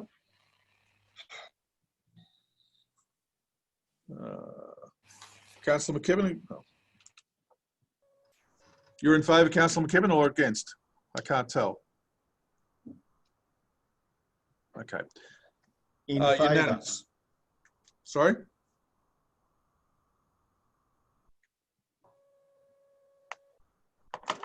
Councillor McKechnie? In favour, Mr. Chair. Sorry? He said in favour. Okay, thank you. That's unanimous. For councillors and staff, it is my intention that if we slow down from now on, that we will take a break for 15 minutes at about 8 o'clock or a convenient time around that. Our staff have been working a full day and now continuing on, and I don't think it is wise to not have a break, because otherwise they will start making mistakes, and we will probably start making mistakes as well. So plan on a break for about 15 minutes around about 8 o'clock. All right, item 1311, bitumen spray seal tender for the Campbells River and Abercrombie Road project. Recommendation that 1, council nominate the open tendering method as prescribed in accordance with clause 166 alpha of the Local Government Regulation 2005 for the provision of the bitumen spray sealed services for both the Fixing Local Roads and Safer Roads projects. And 2, at the conclusion of the tender period, a detailed report be brought back to council meeting at the council meeting of October 2020 for the adoption of a suitably qualified company to complete bitumen spray sealing work associated with both the Fixing Local Roads and Safer Roads project. Do I have a mover and a seconder? Councillor McKibben and Councillor Capel. Councillor McKibben.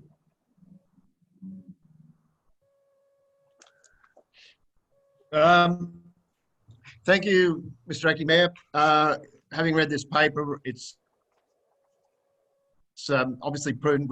We have to obviously get a tender for this bitumen spraying for what is quite a lengthy project, and I'm assuming that this will cover stages 1, stage 2, and stage 3, as set out for us by the Technical Services Director. But I think the bitumening sections were basically stages 2 and 3, and stage 1 was purely stabilisation. So I would move this recommendation in 2 parts. Number 1, as a multiple recommendation, parts 1 and 2. Thank you, Councillor McKibben. Councillor Capel.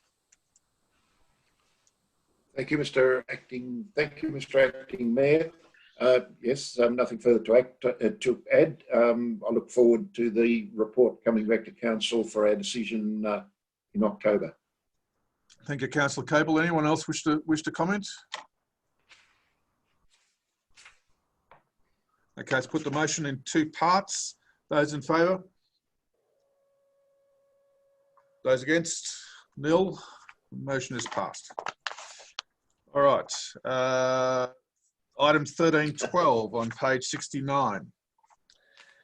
Participate in regional contracts for the supply and delivery of road signs. And the recommendation is that council agree to participate in the regional procurement contract for the supply and delivery of road signs to provide and to provide the Central New South Wales Joint Organisation with advice accordingly.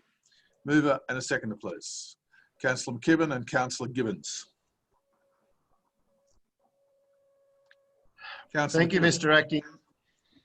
Thank you, Mr. Acting Mayor. Obviously, we have considerable benefits from the joint procurement operations, and we get the benefit of a much larger organisation undertaking the procurement. I suppose what's of interest is on page 70, that our expenditure on signs for 1819 and 1920 was relatively small compared to most of the other councils in the area. In fact, I think cumulatively it was the smallest by at least $2,000. But so it shows that we can benefit, even as a small council, from the bigger buying power of the joint organisation, the bigger councils involved as well. So I would move the recommendation, Mr. Acting Mayor. Thank you, Councillor McKibben. Councillor Gibbons. Through the chair, it's the only way to go, and it's been covered well there by Councillor McKibben, so support the recommendation. Thank you, Councillor Gibbons. Any other comments? Okay, so put the motion. All in favour? And against? Nil. Motion passed. Next item is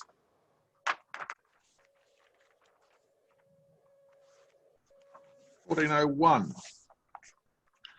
Reports or information. This is the general manager. Sorry? Through the chair, I know you're in a hurry, but you've missed 1313. Just for... Oh, sorry. I have to.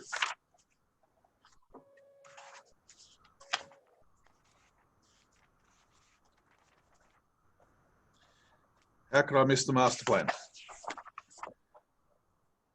All right, 1313, the Oberon Common Draft Master Plan. The recommendation is in 2 parts, but I am going to put a couple of minor amendments in before we call for movers. And that is in the first part of the recommendation that should read the draft Common Master Plan be supported in principle by the Council. And in the second part of the recommendation, that council allocate $60,000 from the common fund for the purchase and installation of 40 living treasure plaques. Have you got those, Sharon? So the recommendation is in two parts: that the draft common master plan be supported in principle by council and placed on the public exhibition from Thursday the 24th September to Friday the 6th of November 2020. That community submissions be invited during the exhibition period. 2, council allocate $60,000 for the purchase and installation of 40 living treasure plaques in the Oberon Common. Let me say it again. Council allocates $60,000 from the common fund for the purchase and installation of 40 living treasures plaques in the Oberon Common. Do I have a mover and a seconder? Councillor Capel, Councillor Lyons. Councillor Capel.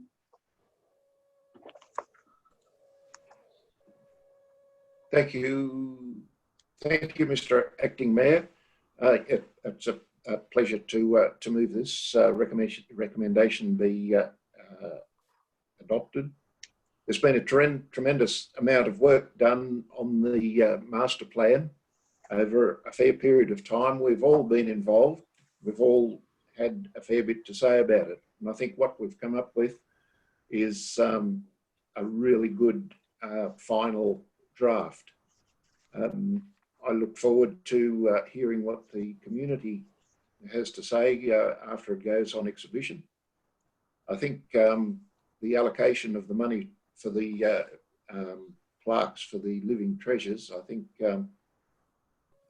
is a great idea. We did mess around earlier on wondering whether we might do them in stages, but I think it is the best way to go, that we do the whole lot in one go, and then they'll all be the same. And I think it will be a tremendous addition to the common. Thank you. Thank you. Councillor Lyon.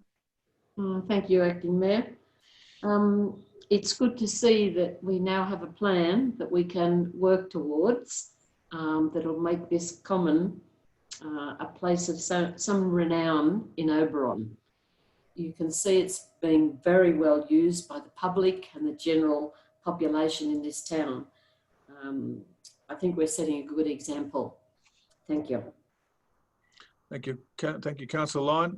Any other comments, please? Councillor McCarthy. Just a clarification. I thought we agreed to get rid of the viewing platform. So it's level with the end of the car park and towards the east, and it says place of viewing area at the highest point. I thought originally it was a viewing point on top of a tank, and then I thought we agreed to just get rid of it entirely. But my concern is, if we're going to develop this plan and it goes out in the public, which is fine, do we have the funds to grass over the area and that, or is that a revote of money when we get submissions from the public? Because we have a lot of money in the development fund. General Manager. Through the chair, I would believe that the best way to move this forward would be on the back of the submissions received from the public, a report be tabled to the working party that can then look at the priorities that they would like to see moved to progress the development of the Common Master Plan upon its adoption. So the recommendation simply states that in principle, council support it. Let's put it out on exhibition for the community to have a look at and have their say in what they want to see proceed within the parameters of the common.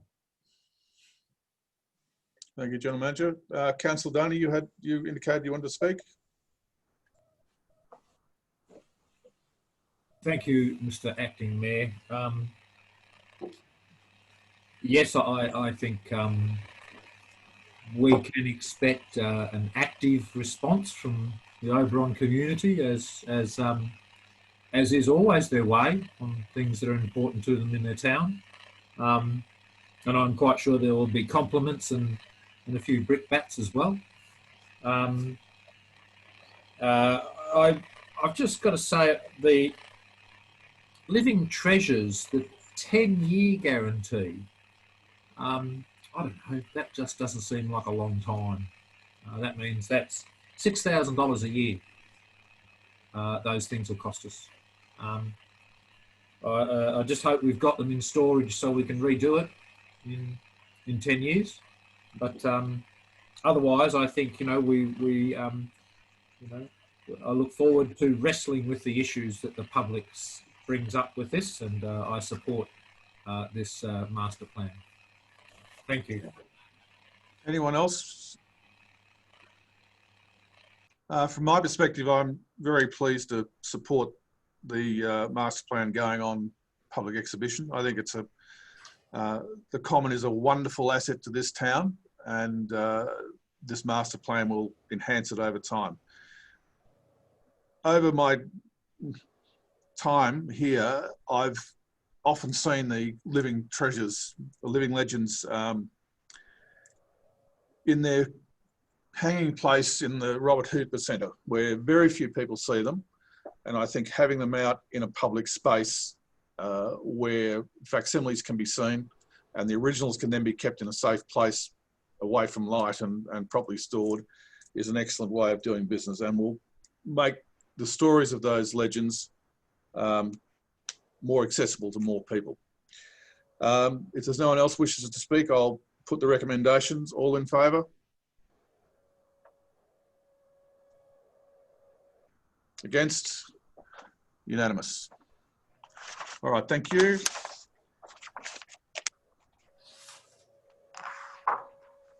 And now we get to 1401, the General Manager's monthly activity report. And the recommendation is that the item 1401 is received as information. A mover and a seconder, please.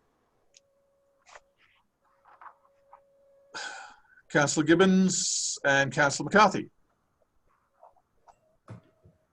Councillor Gibbons. Yeah, just a good report, a full report. Over slowing things down here and there a bit, but yeah, happy with the recommendation. Councillor McCarthy. Yeah, pretty straightforward. Thank you, Deputy Mayor. Anyone else wish to comment? Councillor McKibben. Councillor McKibben. Thank you, Mr. Acting Mayor. Thank you, Mr. Acting Mayor. Bottom of page 75. Do we know when the request for tender will be issued out for the Pool and Fitness Centre? General Manager. Through the chair, I'm just wading through a number of comments that were made by certain councillors in regard to their assistance in putting this plan together. Let me also say thank you to that certain councillor for their input. We're looking to have this out reasonably quickly, I would hope, by the end of this week. Follow up, Councillor. If I could comment, that certain councillor can provide assistance, I indicated, in certain areas if required, so please don't hesitate to call that certain councillor. All right. The incident from the administration centre, which I think is a WH&S issue, which is referred to on page 76, I wasn't sure what it meant when it said a staff member sustained an injury alighting the administration building. Does that mean they jumped off the roof, they fell over the step, or came in contact with the door? I just wasn't sure what alighting meant. Alighting, if I could jump in there, sir, actually means that they stepped from the administration centre whilst it was moving. All right. General Manager.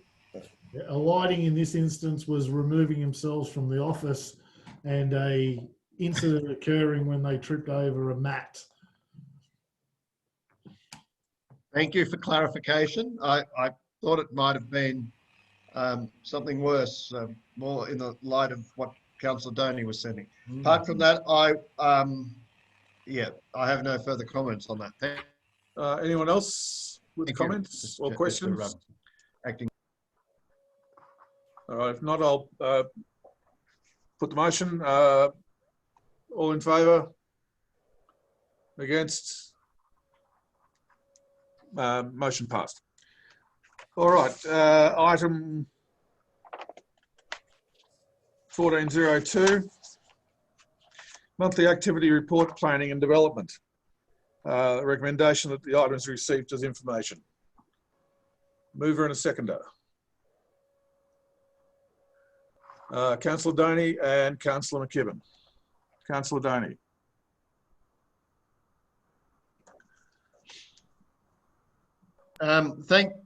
Thank you, Mr. Acting. Thank you, Councillor Mr. Acting Doney. Mayor. Extensive report. Forgive me. I forgot to- called on Councillor Doney. Councillor McKibben, you were the seconder. Forgive me, Councillor McKibben. Sorry. I forgot to unmute myself. I am happy with the content of the report, Mr. General Manager and Mr. Acting Mayor. Thank you. Councillor McKibben.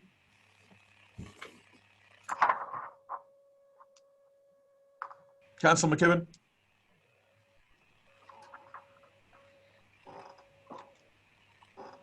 Councillor McKibben, are you hearing me? Thank you, Mr. Acting Mayor. I'm having a little trouble with my internet connection. Everything's a bit delayed. That's probably me. So yes, I commend the report. It's lengthy. I would just like to, in relation to the fitness centre, we approved rather an extensive variation, I thought, somewhere in this project to enhance this project. Is that now was that incorporated in the original cost estimate? Because from what I understood, it was more than the $34,000 stated there as an approved variation. I might be wrong. And if that is the case, then does that still bring it within the original expenditure amount? I thought it was quite a large variation, and it had been recommended to us by our project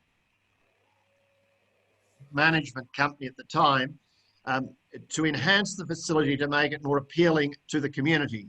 And that was approved by council. So I'm just wondering how that fits within the original cost estimate to bring us up to our total expenditure, and how that fits with the original budget estimate. That's my first question. General to, Manager? The Director of Planning. I'll go through the General Manager. Happy for the Director to comment.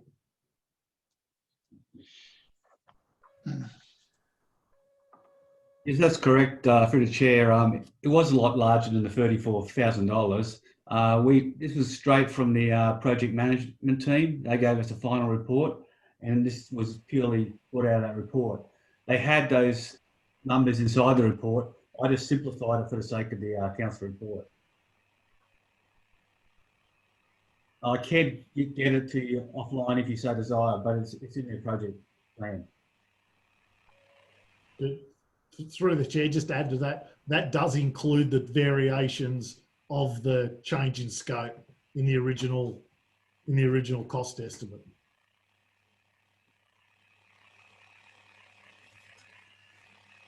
Councillor McKibben. So can we have a total? Yeah. So can we get a total price breakdown from the original estimate with the variations to get us to the total project costs? So we know, where it fits and where the money's come from, i.e., what we've been given with the grant and what excess we've had to pay, if any. Through the chair, there is no excess. It fits within the project plan, and happy to provide that closeout report to you. You happy with that, Councillor McKibben? I am, if it also goes to all councillors, I think it should go to. Great. Provide that report to all councillors, if you would, please, General Manager. That would be our intention, Mr. Chair. Thank you. So just going to the second. Right, sorry. Yeah. Sorry, go ahead, Councillor McKibben. Sorry, going to page 83.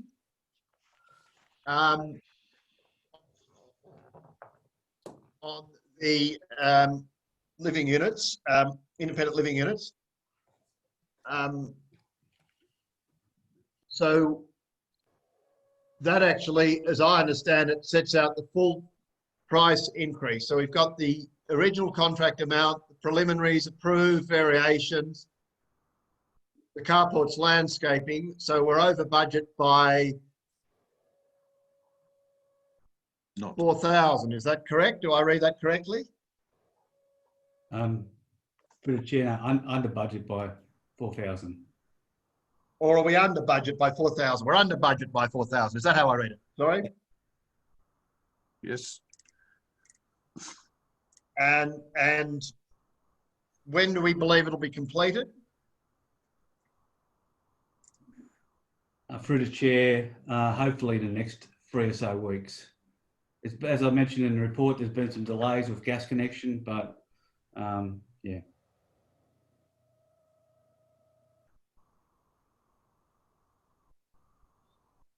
Sorry, I missed that through the chair. By early October, through the chair.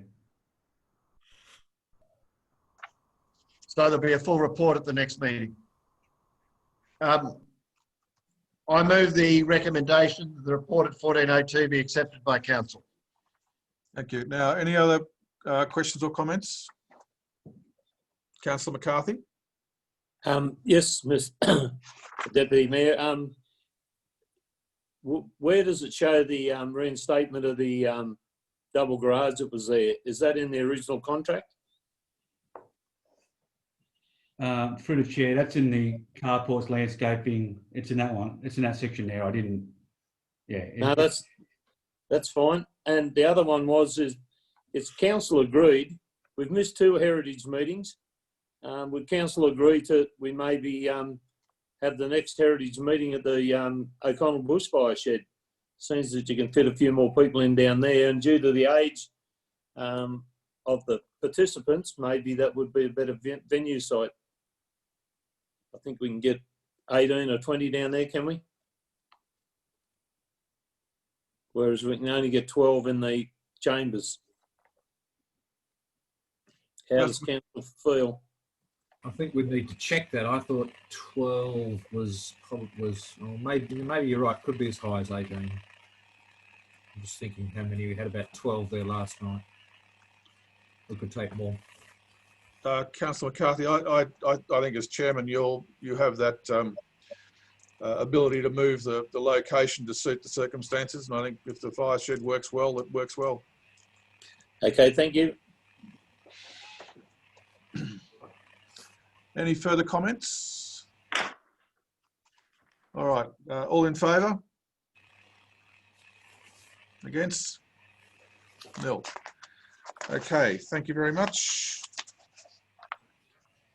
Item 1403, monthly activity report, technical services, and the recommendation is the report be received as information. Can I have a mover and a seconder, please? Councillor McKechnie, Councillor Gibbons. Councillor McKechnie?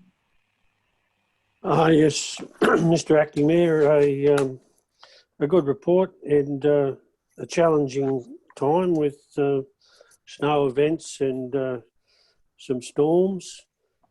But just one question on page 88 under water and sewer.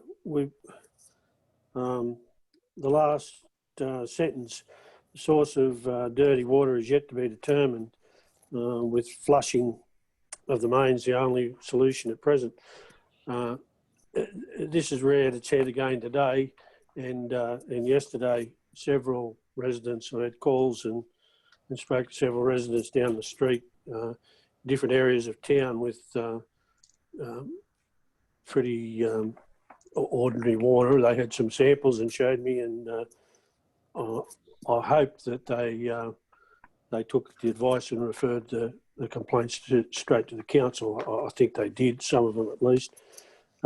This has been an ongoing problem for a while, and it's sporadic around town, I think. So I'm just wondering if we could have an update on what we're actually doing about it besides flushing. One resident told me yesterday they were advised to flush their own water main using the garden hose, but I don't think that's an acceptable response. I don't know what the response or what the corrective actions are, but I'm just wondering if we could get an update on what we are doing about it and what the plans going forward are to remedy it. If I could, please. Technical Services Director. Yeah, thanks, Mr. Mayor. Yeah, certainly with the lower dam levels has created a lot more turbidity with the raw water into the treatment plant, and also with the depleting levels in the dam, which were happening until recent rainfall and the like, which has been positive with dam going back the other way. Still, the takeoffs have had high manganese coming into the water treatment plant. Now, that also has caused issues with the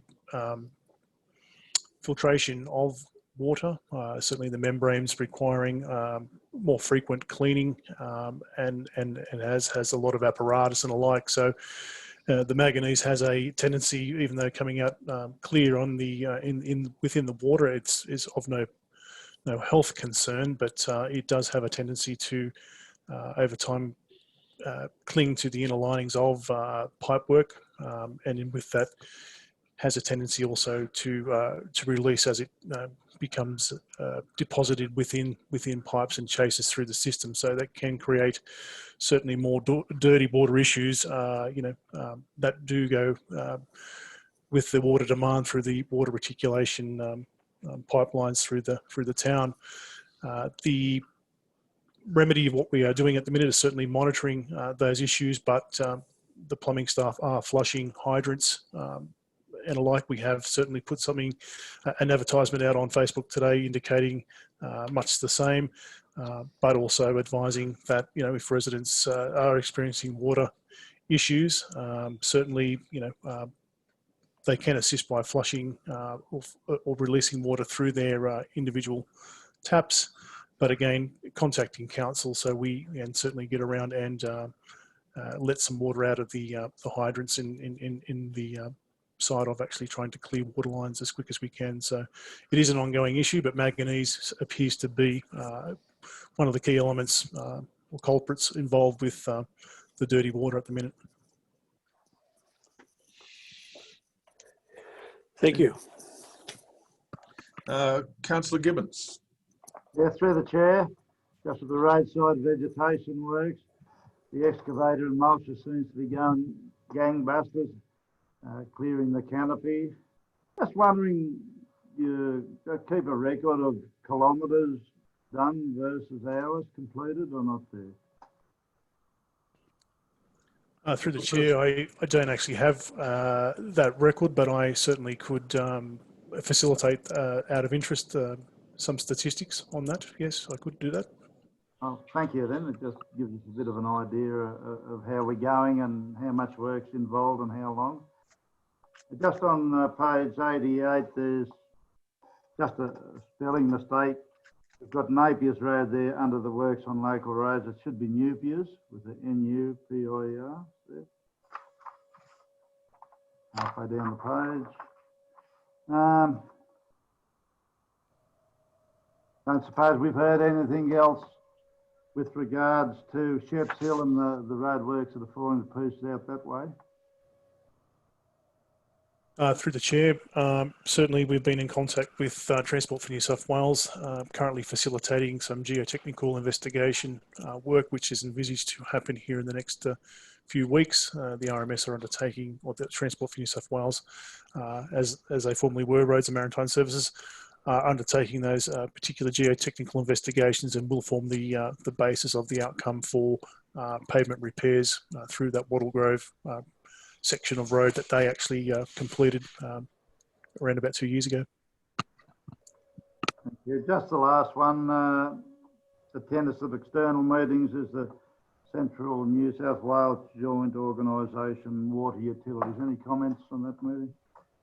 Technical Director.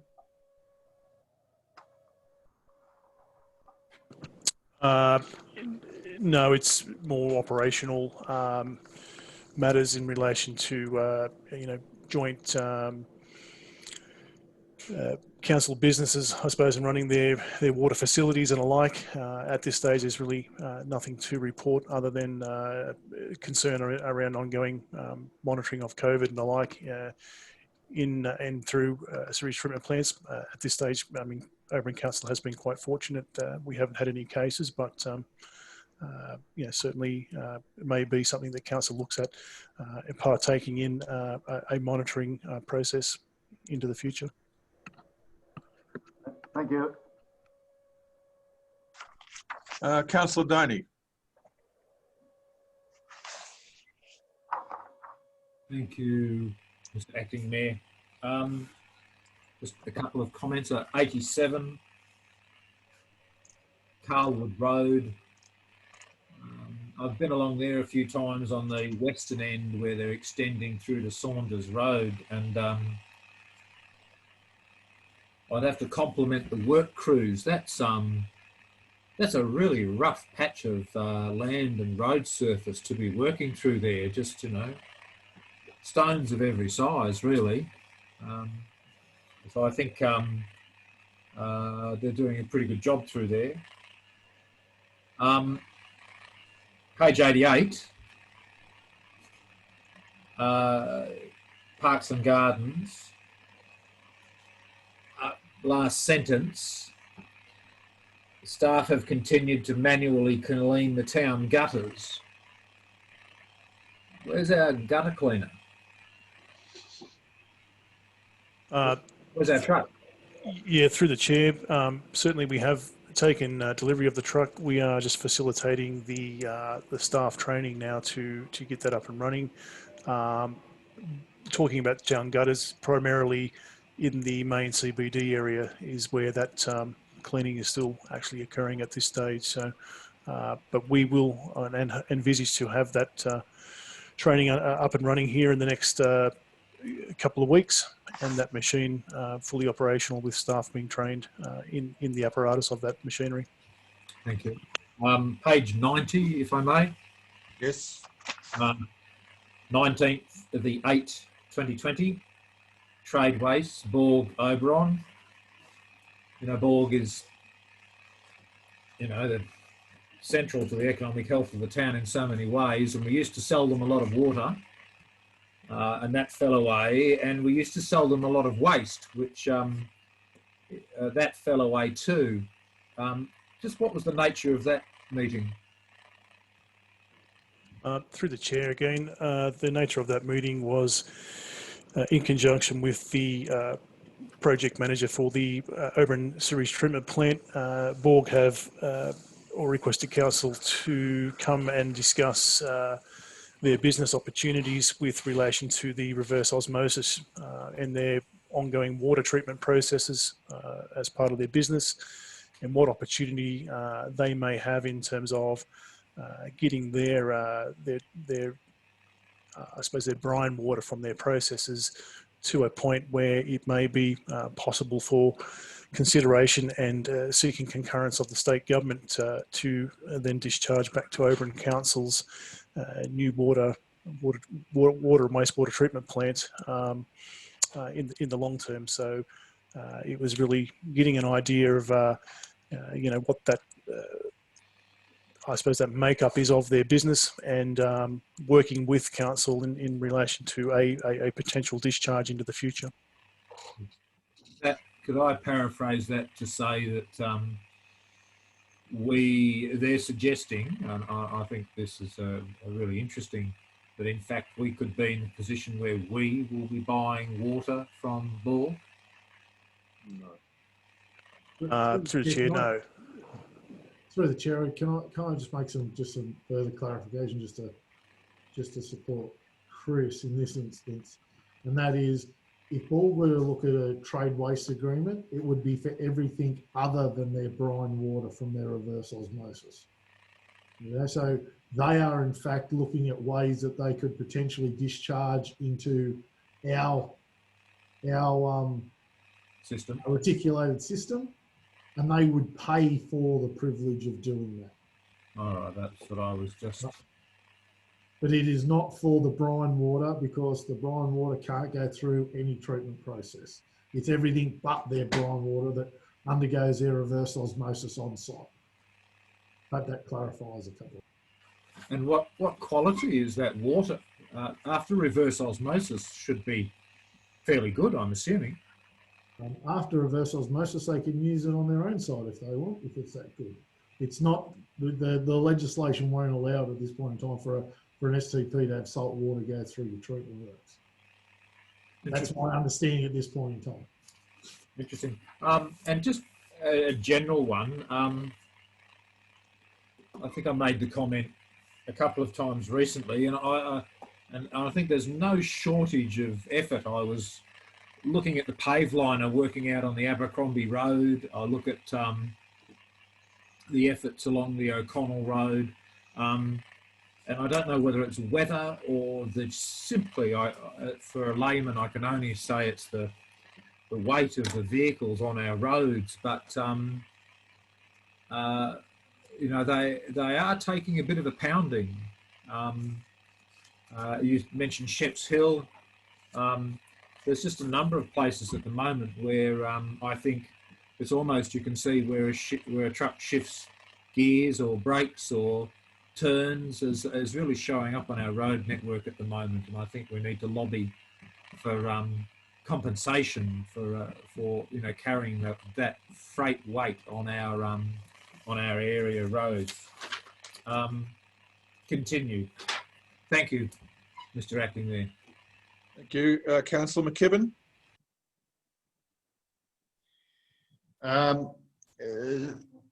Thank you, Mr. Acting Mayor.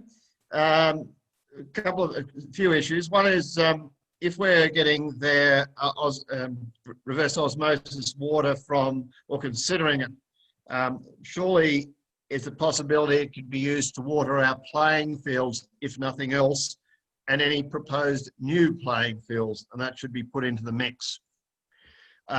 Because it would certainly be suitable for that, as I understand it.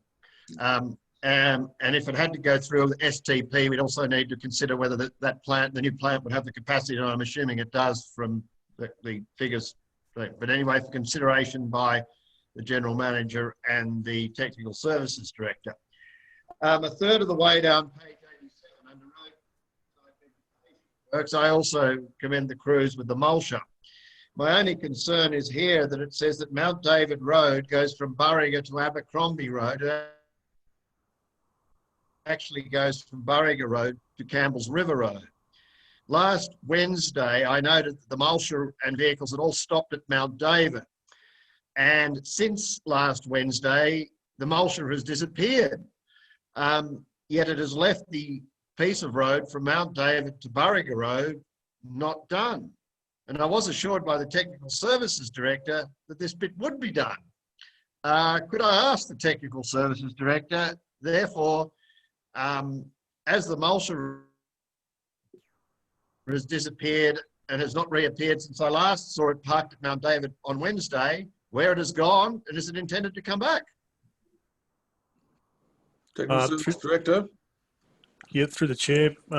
Thanks, Councillor McKibben. Yeah, the mulcher has correctly finished right to Mount David, and again, yes, I have, as you correctly point out, indicated that it will complete that section from the Mount David Road through to Burriga Road.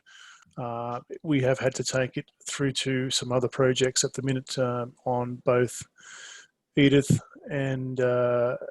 Road, and then onto Campbell's River Road to expedite some project works, because there's some new upgrade work being done on, particularly on the Edith Road on one bend up from McEwen's Creek. It's not feasible to put the machine on new work afterwards. So again, in conjunction with moving back out towards Campbell's River Road, the machine will return and do that section of road from Mount David Road through to Burriga Road as indicated to you.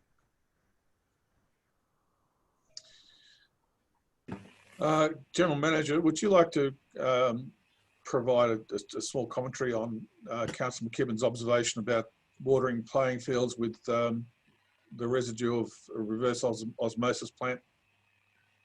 Yeah, through the chair, just by way of a bit of information, bogs is what we call a Class C polluter, which means they're an industrial polluter, which means that the way that you get a trade waste agreement, it has very specific conditions attached to it, none of which would relate to watering playing fields with that type of product. Once again, we would not be looking to utilise any brine water or any reverse osmosis water from a trade waste perspective. It'd be all the other water that comes from their site, and it's only whether we can accommodate or not. As Chris indicated, it's early stages and they're looking at their options. So, but we couldn't use a Class C trade waste pollutant on our playing fields. It just wouldn't be allowed. All right, thank you, General Manager. Any other comments? Councillor McCarthy. Thank you. To the Director, out on the Meadows Road, about halfway along what I call Ken Maher's house, why is the pavement fallen apart and been patched? And it's on the side, mainly on where the trucks aren't loaded. Why is the road base fallen apart and had to be patched? Through the chair, having looked at that particular section of road, it seems to have got water into the subsurface of it.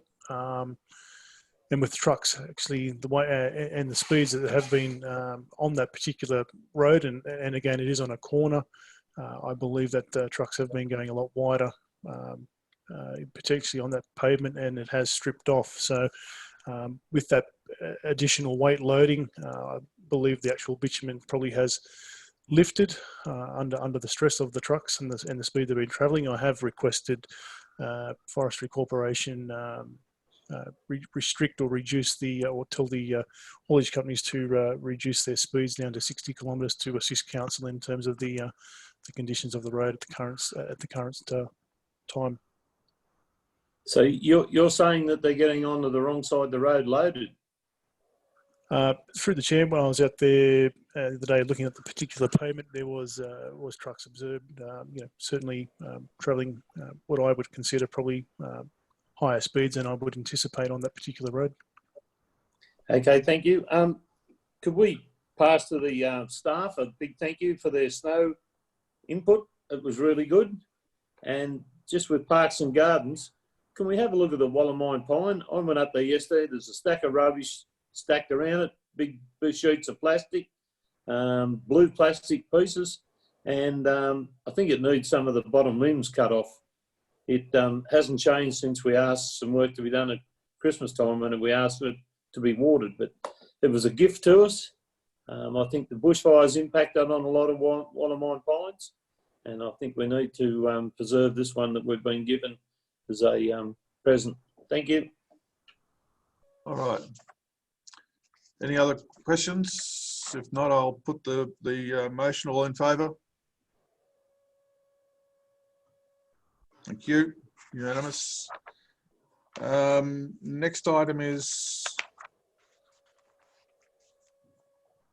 1404, the monthly activity report for corporate services, and the recommendation is the item be received as information. A mover and a seconder, please.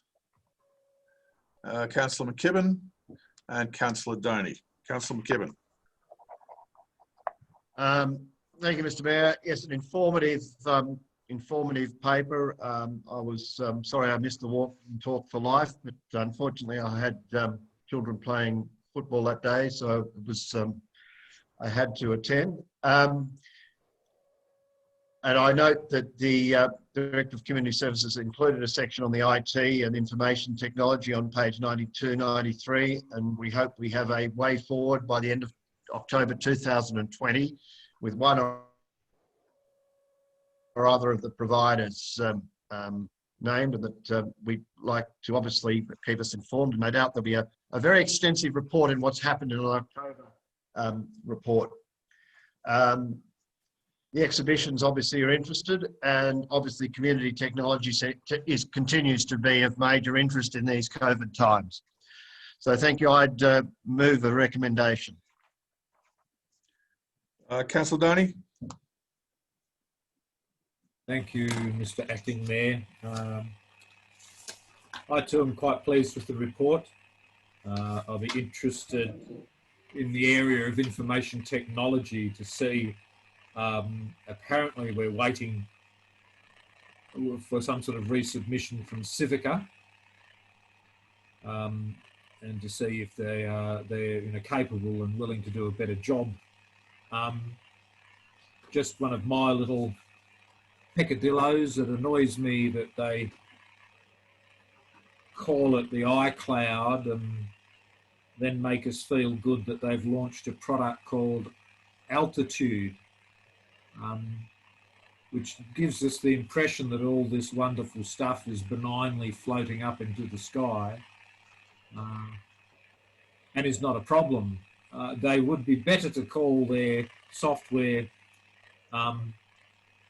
programs Air Conditioned Wonder or Dungeon, because all of this is reliant upon huge air-conditioned computer warehouses. Councillor Donny, is that relevant to this particular report? Only to me, sir. Only to me. Okay, well, let's move on then.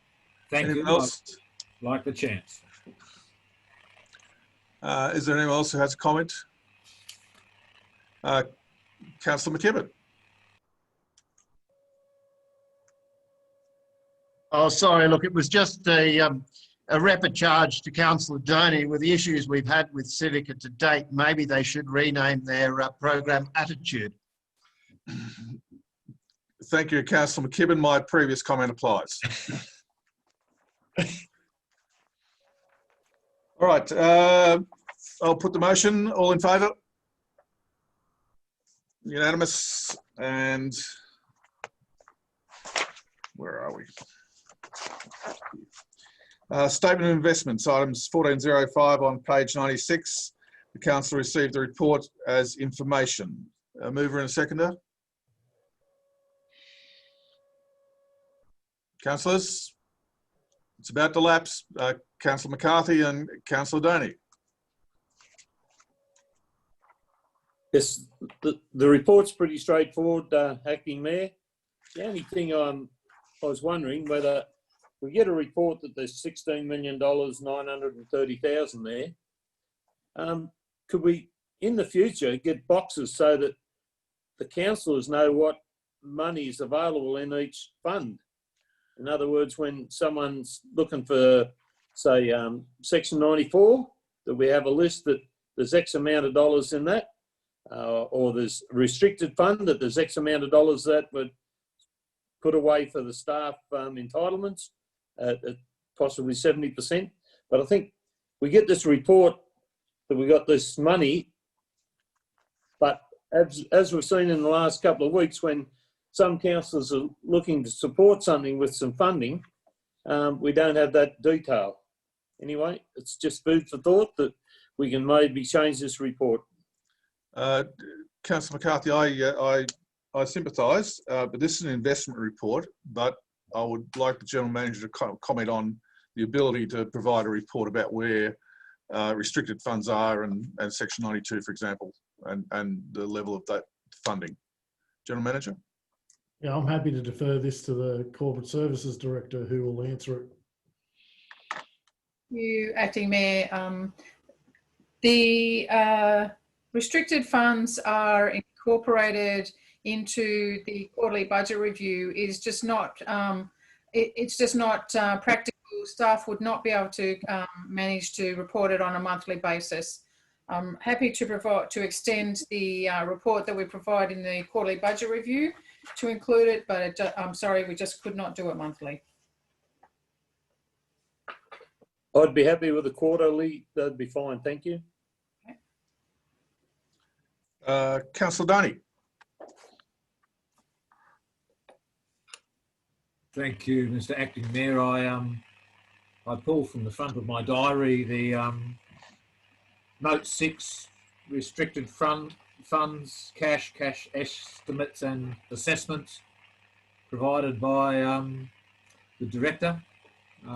It doesn't allocate it functionally, but it does break it up into restricted internal and external, then current assets and non-current assets. I do appreciate any guidance on functionality would be good, but I do appreciate that would be very difficult to achieve.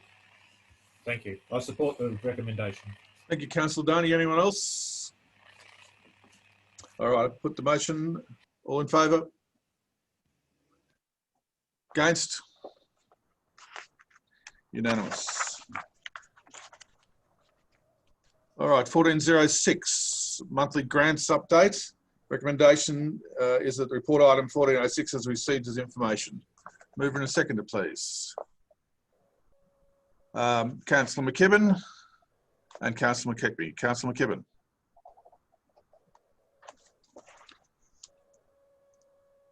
Thank you, Mr. Acting Mayor. A detailed report.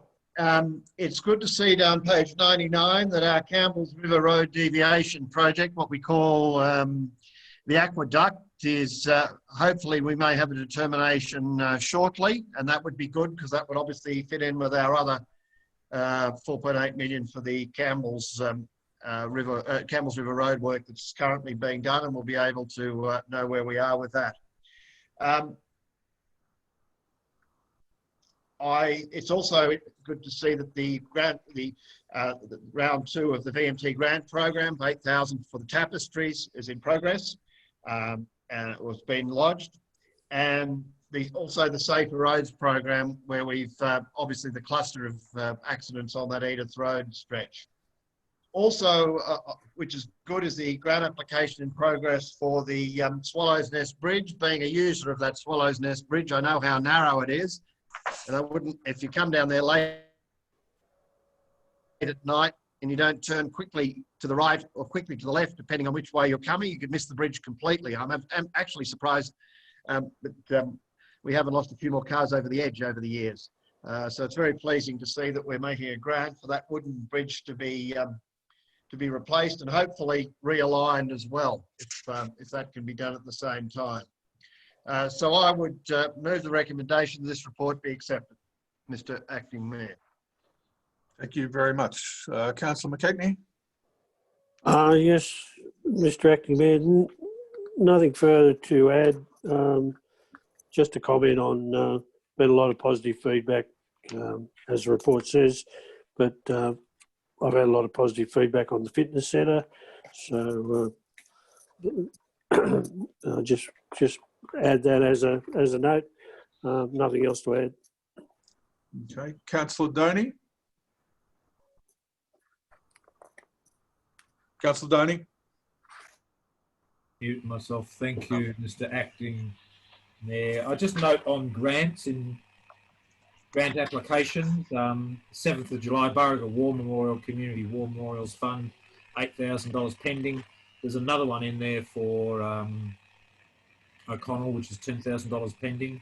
I have seen it in this list before. I'm not sure why it's not in there tonight. Just the Swallows Nest Road Bridge, you know how I feel about timber bridges. The funding says maintenance and replacement. So the intention is to replace the timber bridge with a new concrete bridge. Is that how I should read that?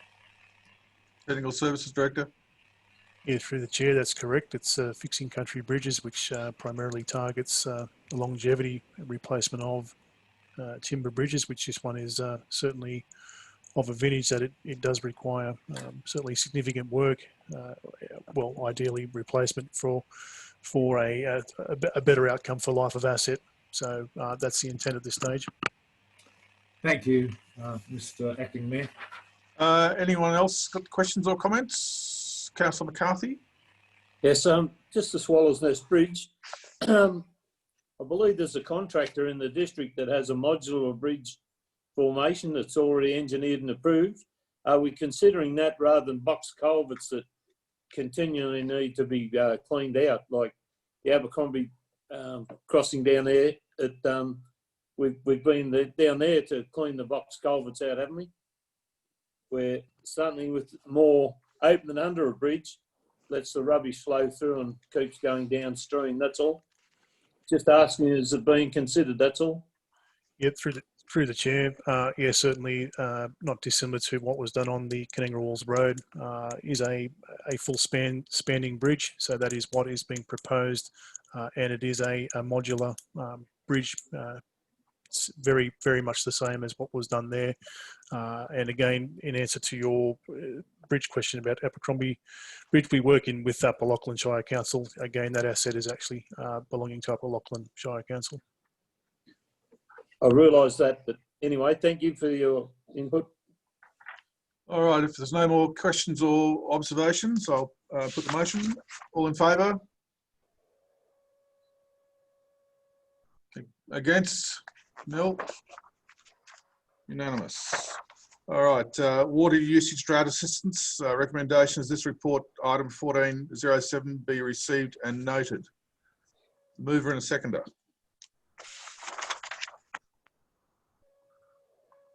Councillor Capel, Councillor McKibben. Councillor Capel. Thank you, Mr. Acting Mayor. Yeah, a good report. Pleasing to see that the water consumption trend is way down on the same time last year, for obvious reasons. And it's also very pleasing to notice that the dam sits at 30.1. I don't know what it is today, but moving in a direction that we have not seen it move for a long time. Thank you. Councillor McKibben. Thank you, Mr. Acting Mayor. No further comments to those made by the mover, Councillor Capel. Put the motion. All in favour? I'd commend the recommendation. That's unanimous. And the 1408, water and sewer plant report. Recommendations 1408 is received as information. Mover and seconder, Councillor Gibbons and Councillor Doney. Councillor Gibbons. Yeah, fairly straightforward, averaging at other times, so yeah, move that for information. Thank you. Councillor Doney, I'll get to you, your next council line. Councillor Doney. Thank you, Mr. Acting Mayor. I'm happy with the report. Thank you. Councillor Lyon. Thank you, Acting Mayor. I just have a question about the, on page 105, halfway down the page. Is that the average of 200 kilograms of rags collected normal? Through the chair, certainly it does fluctuate, but certainly for the month during August, that's what was actually collated or collected there at that particular pump station, which is quite a large volume. So yeah, it's probably not a normal expectation. Does the general public need an education on what should go in the toilet or down the system? Because we have this problem that these sort of things block up the system and is a cost. Is there, and since I used COVID, when toilet paper was in short supply, people were using anything and everything in the toilet. But it is a problem with the nappy liners and things like that that shouldn't go down the system. And I'm just wondering whether we should have a bigger education move to explain to the general public what should go in the toilet and what should go through our system. Yeah, through the chair, certainly we have had certainly community awareness campaigns put through the community newsletter and alike, alluding to certainly the do's and the don'ts. And you are correct in saying, in terms of wet wipes and all nappy components, not suitable to put or dispose of into the sewer system. So we did have certainly ongoing issues through the early stages of COVID, and we had elected to run a community newsletter or an article to that effect. So it certainly has come down, but again, it is disappointing at times that we do experience influx. Unfortunately, that we will continue to do as much community consultation as we can. Thank you. Any more comments? I'll put the motion. All in favour? Against? Nil. At this point, I'm going to call an adjournment of 10 minutes to allow people a comfort stop. I think the council resolution will probably take a while, and there's a couple of other items that may take up some time. So we'll continue to keep the Zoom links up, and I apologise to the people watching that they can just watch a blank screen for 10 minutes, and I'll give the councils an opportunity to make a cup of tea, and staff make a cup of tea, or have a comfort stop. We'll just recommencing the ordinary council meeting. Item 1409 on page 107, the monthly update of status of council resolutions.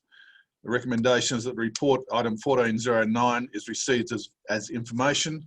Can I have a mover and a seconder, please? Councillor McKibben and Councillor Capel. Councillor McKibben.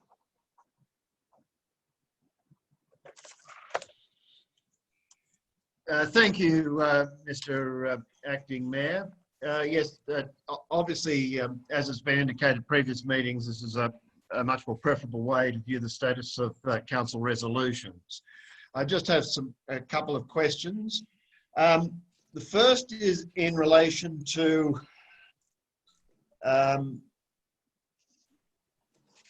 the roadside vegetation management resolution,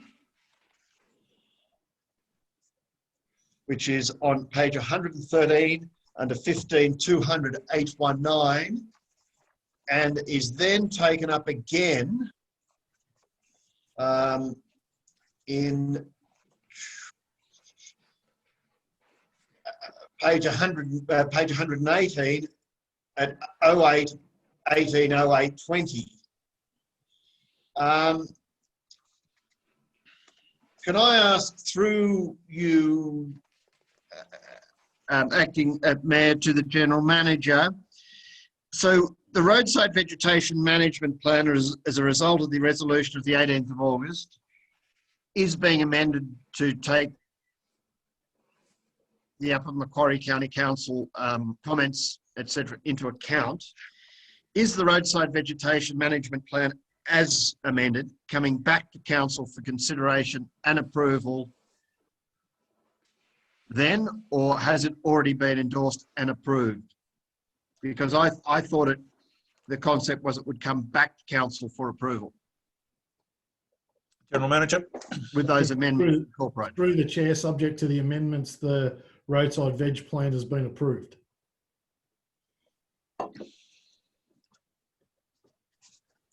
Okay.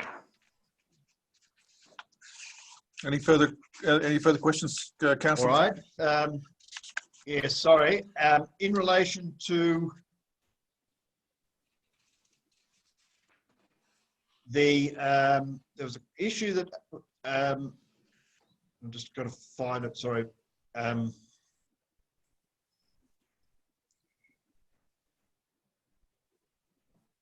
The meeting, sorry, the Oberon sewage treatment plan, top of page 110, there was a meeting with Infrastructure New South Wales, 14th September. Any update on that, noting it was yesterday?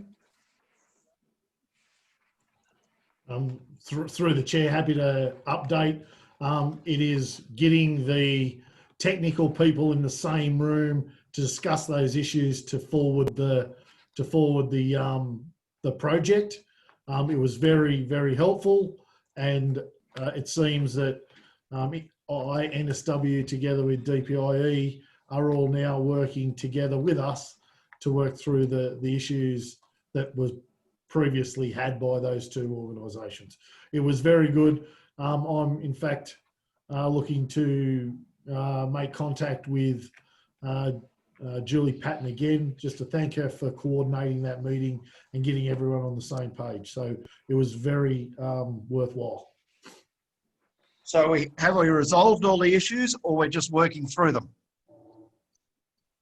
Through the chair, a further detailed report will be provided to the steering committee, but there are, Okay.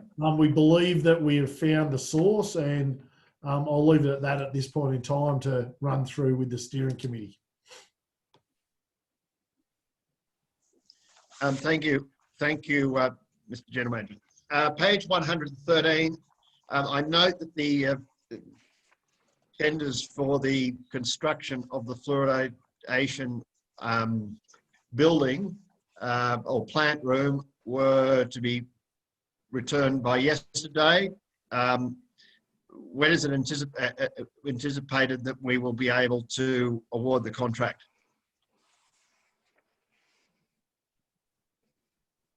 It says start building end of September. Is that still on plan? Technical Service Director.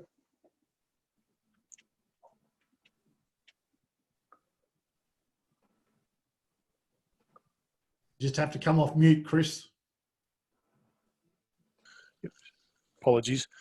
Through the chair, yes, three tenders, three tendered or quotations have been received in discussions with New South Wales Health this afternoon. A panel has reviewed those submissions. We have a recommendation that we'll put through to Public Works Advisory and also DPI Water for their concurrence.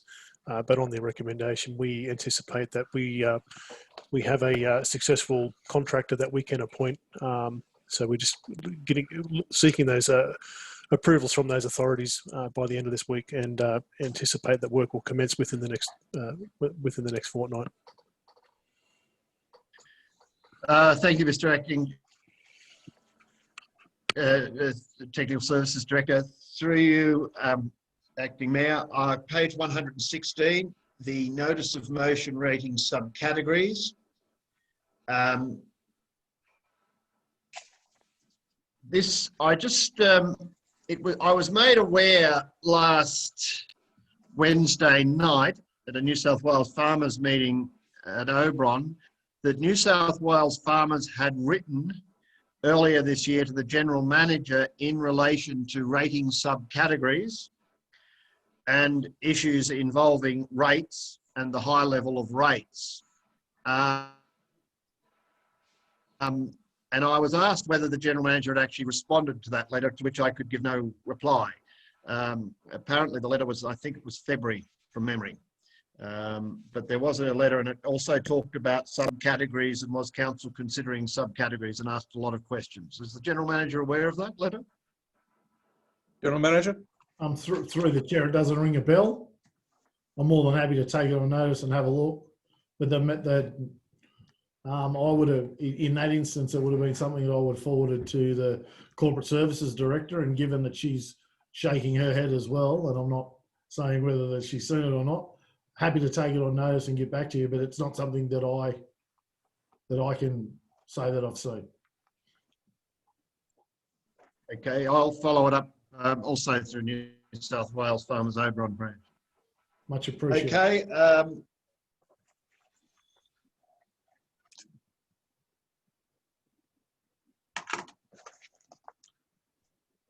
I think that's all I have, Mr. Acting Mayor, and I move the recommendation that this report be received for information.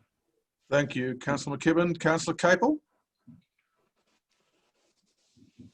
Thank you, Mr. Acting Mayor.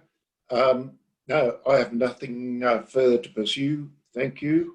I'm happy to second the recommendation. Okay, Councillor Doney? Thank you, Mr. Acting Mayor. Just O'Connell Community Group met last night, and they are very pleased with the progress. Just this is compliments all around to with the pathway, with the fence, with the recreation ground, and with the Warrego Lane tree planting projects, we'd like to fine tune that one a little bit more into the future and get the flow of money going the other way. But just some really good projects coming to fruition, and my compliments to all within council and council staff who helped get them there. Thank you. Thank you, Councillor Doney. Anyone else with the comments? Councillor McCarthy. Yes, on page, it spreads over 111 and 112. It's to do with the Sporting Complex. A special report required additional input from consultants. Does that take into consider COVID conditions that may be with us forever? And part of that is that crowd separation being considered in that additional information? General Manager. A good question, Councillor. Look, at this point in time, COVID is with us for quite some time until someone finds a solution to it. We would need to be mindful of that, but the specialist reports we are looking for are more in line with traffic management, the contamination requirements, those types of specialist reports that have been sourced as we speak. But yeah, it raises a very prudent question.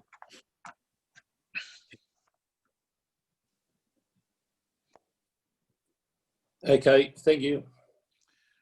All right. Are there any more comments or observations or questions? I'll put the motion. All in favour? Against? Passed.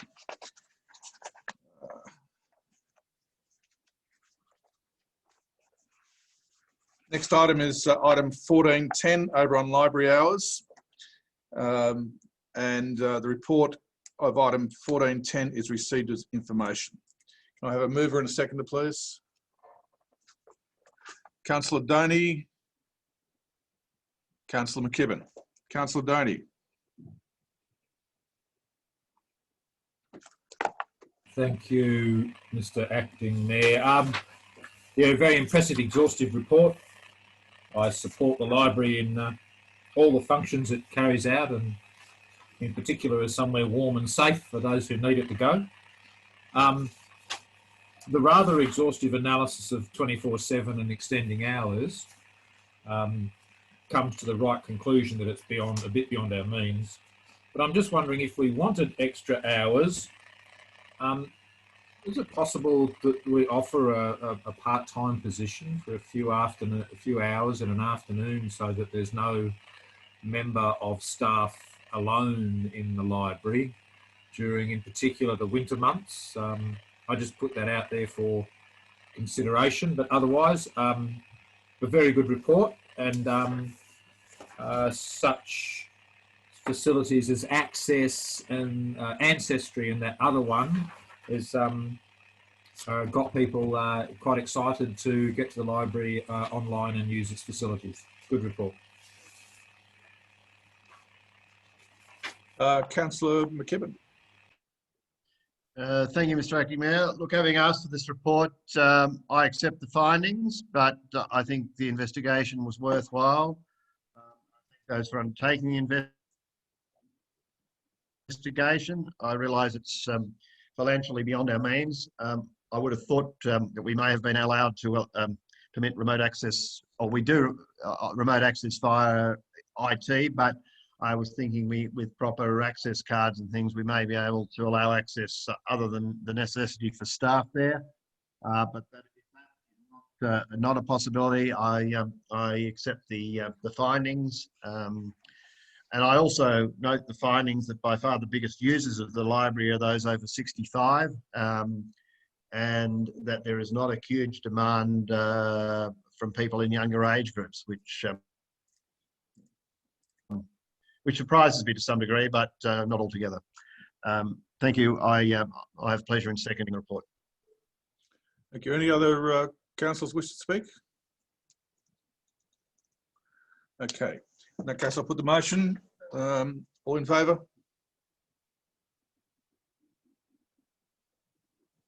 Passed. Next item is Item 1411, Oberon Community Hub. The recommendation is that report 1411 is received as information. Can I have a mover and a seconder, please?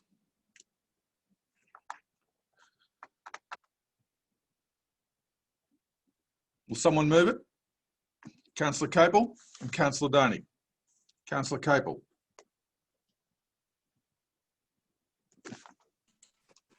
Thank you, Mr. Acting Mayor. Yes, I'm happy to move this report for information. We are going about the investigation in the right way.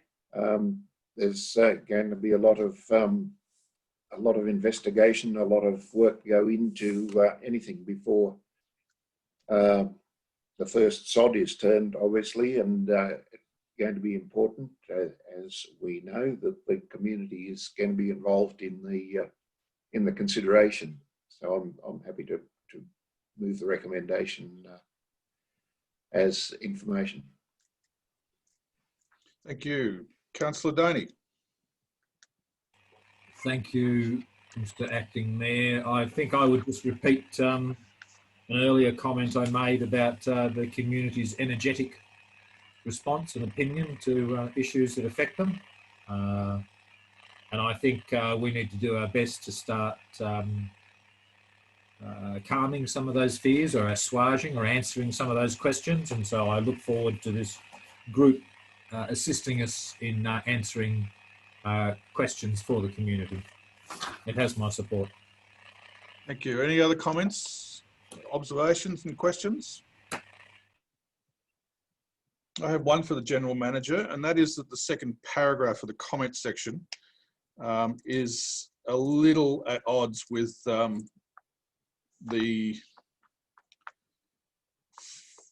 fifth paragraph. When you talk about the initial phases of the Oberon Community Hub would involve demolishing the community centre, and you talk about other options and locations would need to be considered. Can you clarify that slight discrepancy? Sure, happy to, through the chair. So initially, council needed to put up something to gauge the scope of a project. We put that up on the basis of that is the intention previously of the council through its ongoing processes. However, we need to look at all options when it comes to discussing a consult and design phase for the community hub. So the 1, 2, 3, 4, let's call it the fourth paragraph, tries to get some balance around, well, even though that we've indicated that that's where it is because that's where the initial scope was provided for, what we also have to do is look at all the other options. And I make a comment in the report that we've already had members of the community indicating that, oh, well, will council look at other options, and they should look at other options. This is now the time where those options need to be looked at, and that's what the consultant is engaged to do. So I just wanted to make it clear that even though the original commentary relates to the hub in its current location, there is an element that needs to be looked at, and that is it the best location? Do we need to go down the path of something else? And that's what this consultant design will do. I hope that clarifies it. Thank you, General Manager. Anyone have any other comments? I'll put the motion. All in favour? Against? That's unanimous. There is no urgent business at the moment. So we'll move from urgent business, from open council to a closed session. In accordance with the Local Government Act of 1993, the General Regulation 2005, if in the opinion of the General Manager, the following business is of a kind as referred to in section 10A brackets 2 of the Act and should be dealt with in part of a meeting closed to the media and public. In this case, it is section D, which is commercial information is of a confidential nature that would, if disclosed, prejudice the commercial position of a person who supplied it or confer a commercial advantage on a competitor of the council or reveal a trade secret. Can I ask for a mover and a seconder to move into closed session? Councillor McKechnie, Councillor Capel. All in favour? Against? All right, all in favour then. And we'll move into closed session. Can we stop the webinar, please?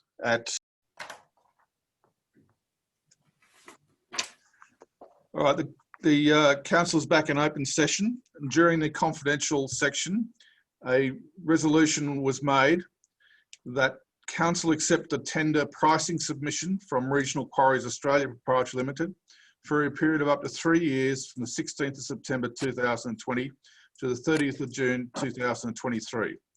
And also that council authorise the general manager or his appointed delegate to execute contract documents. That recommendation was passed unanimously. I'll now close the meeting at 8:42. Thank you all for your attendance, and thank you all to staff and councillors.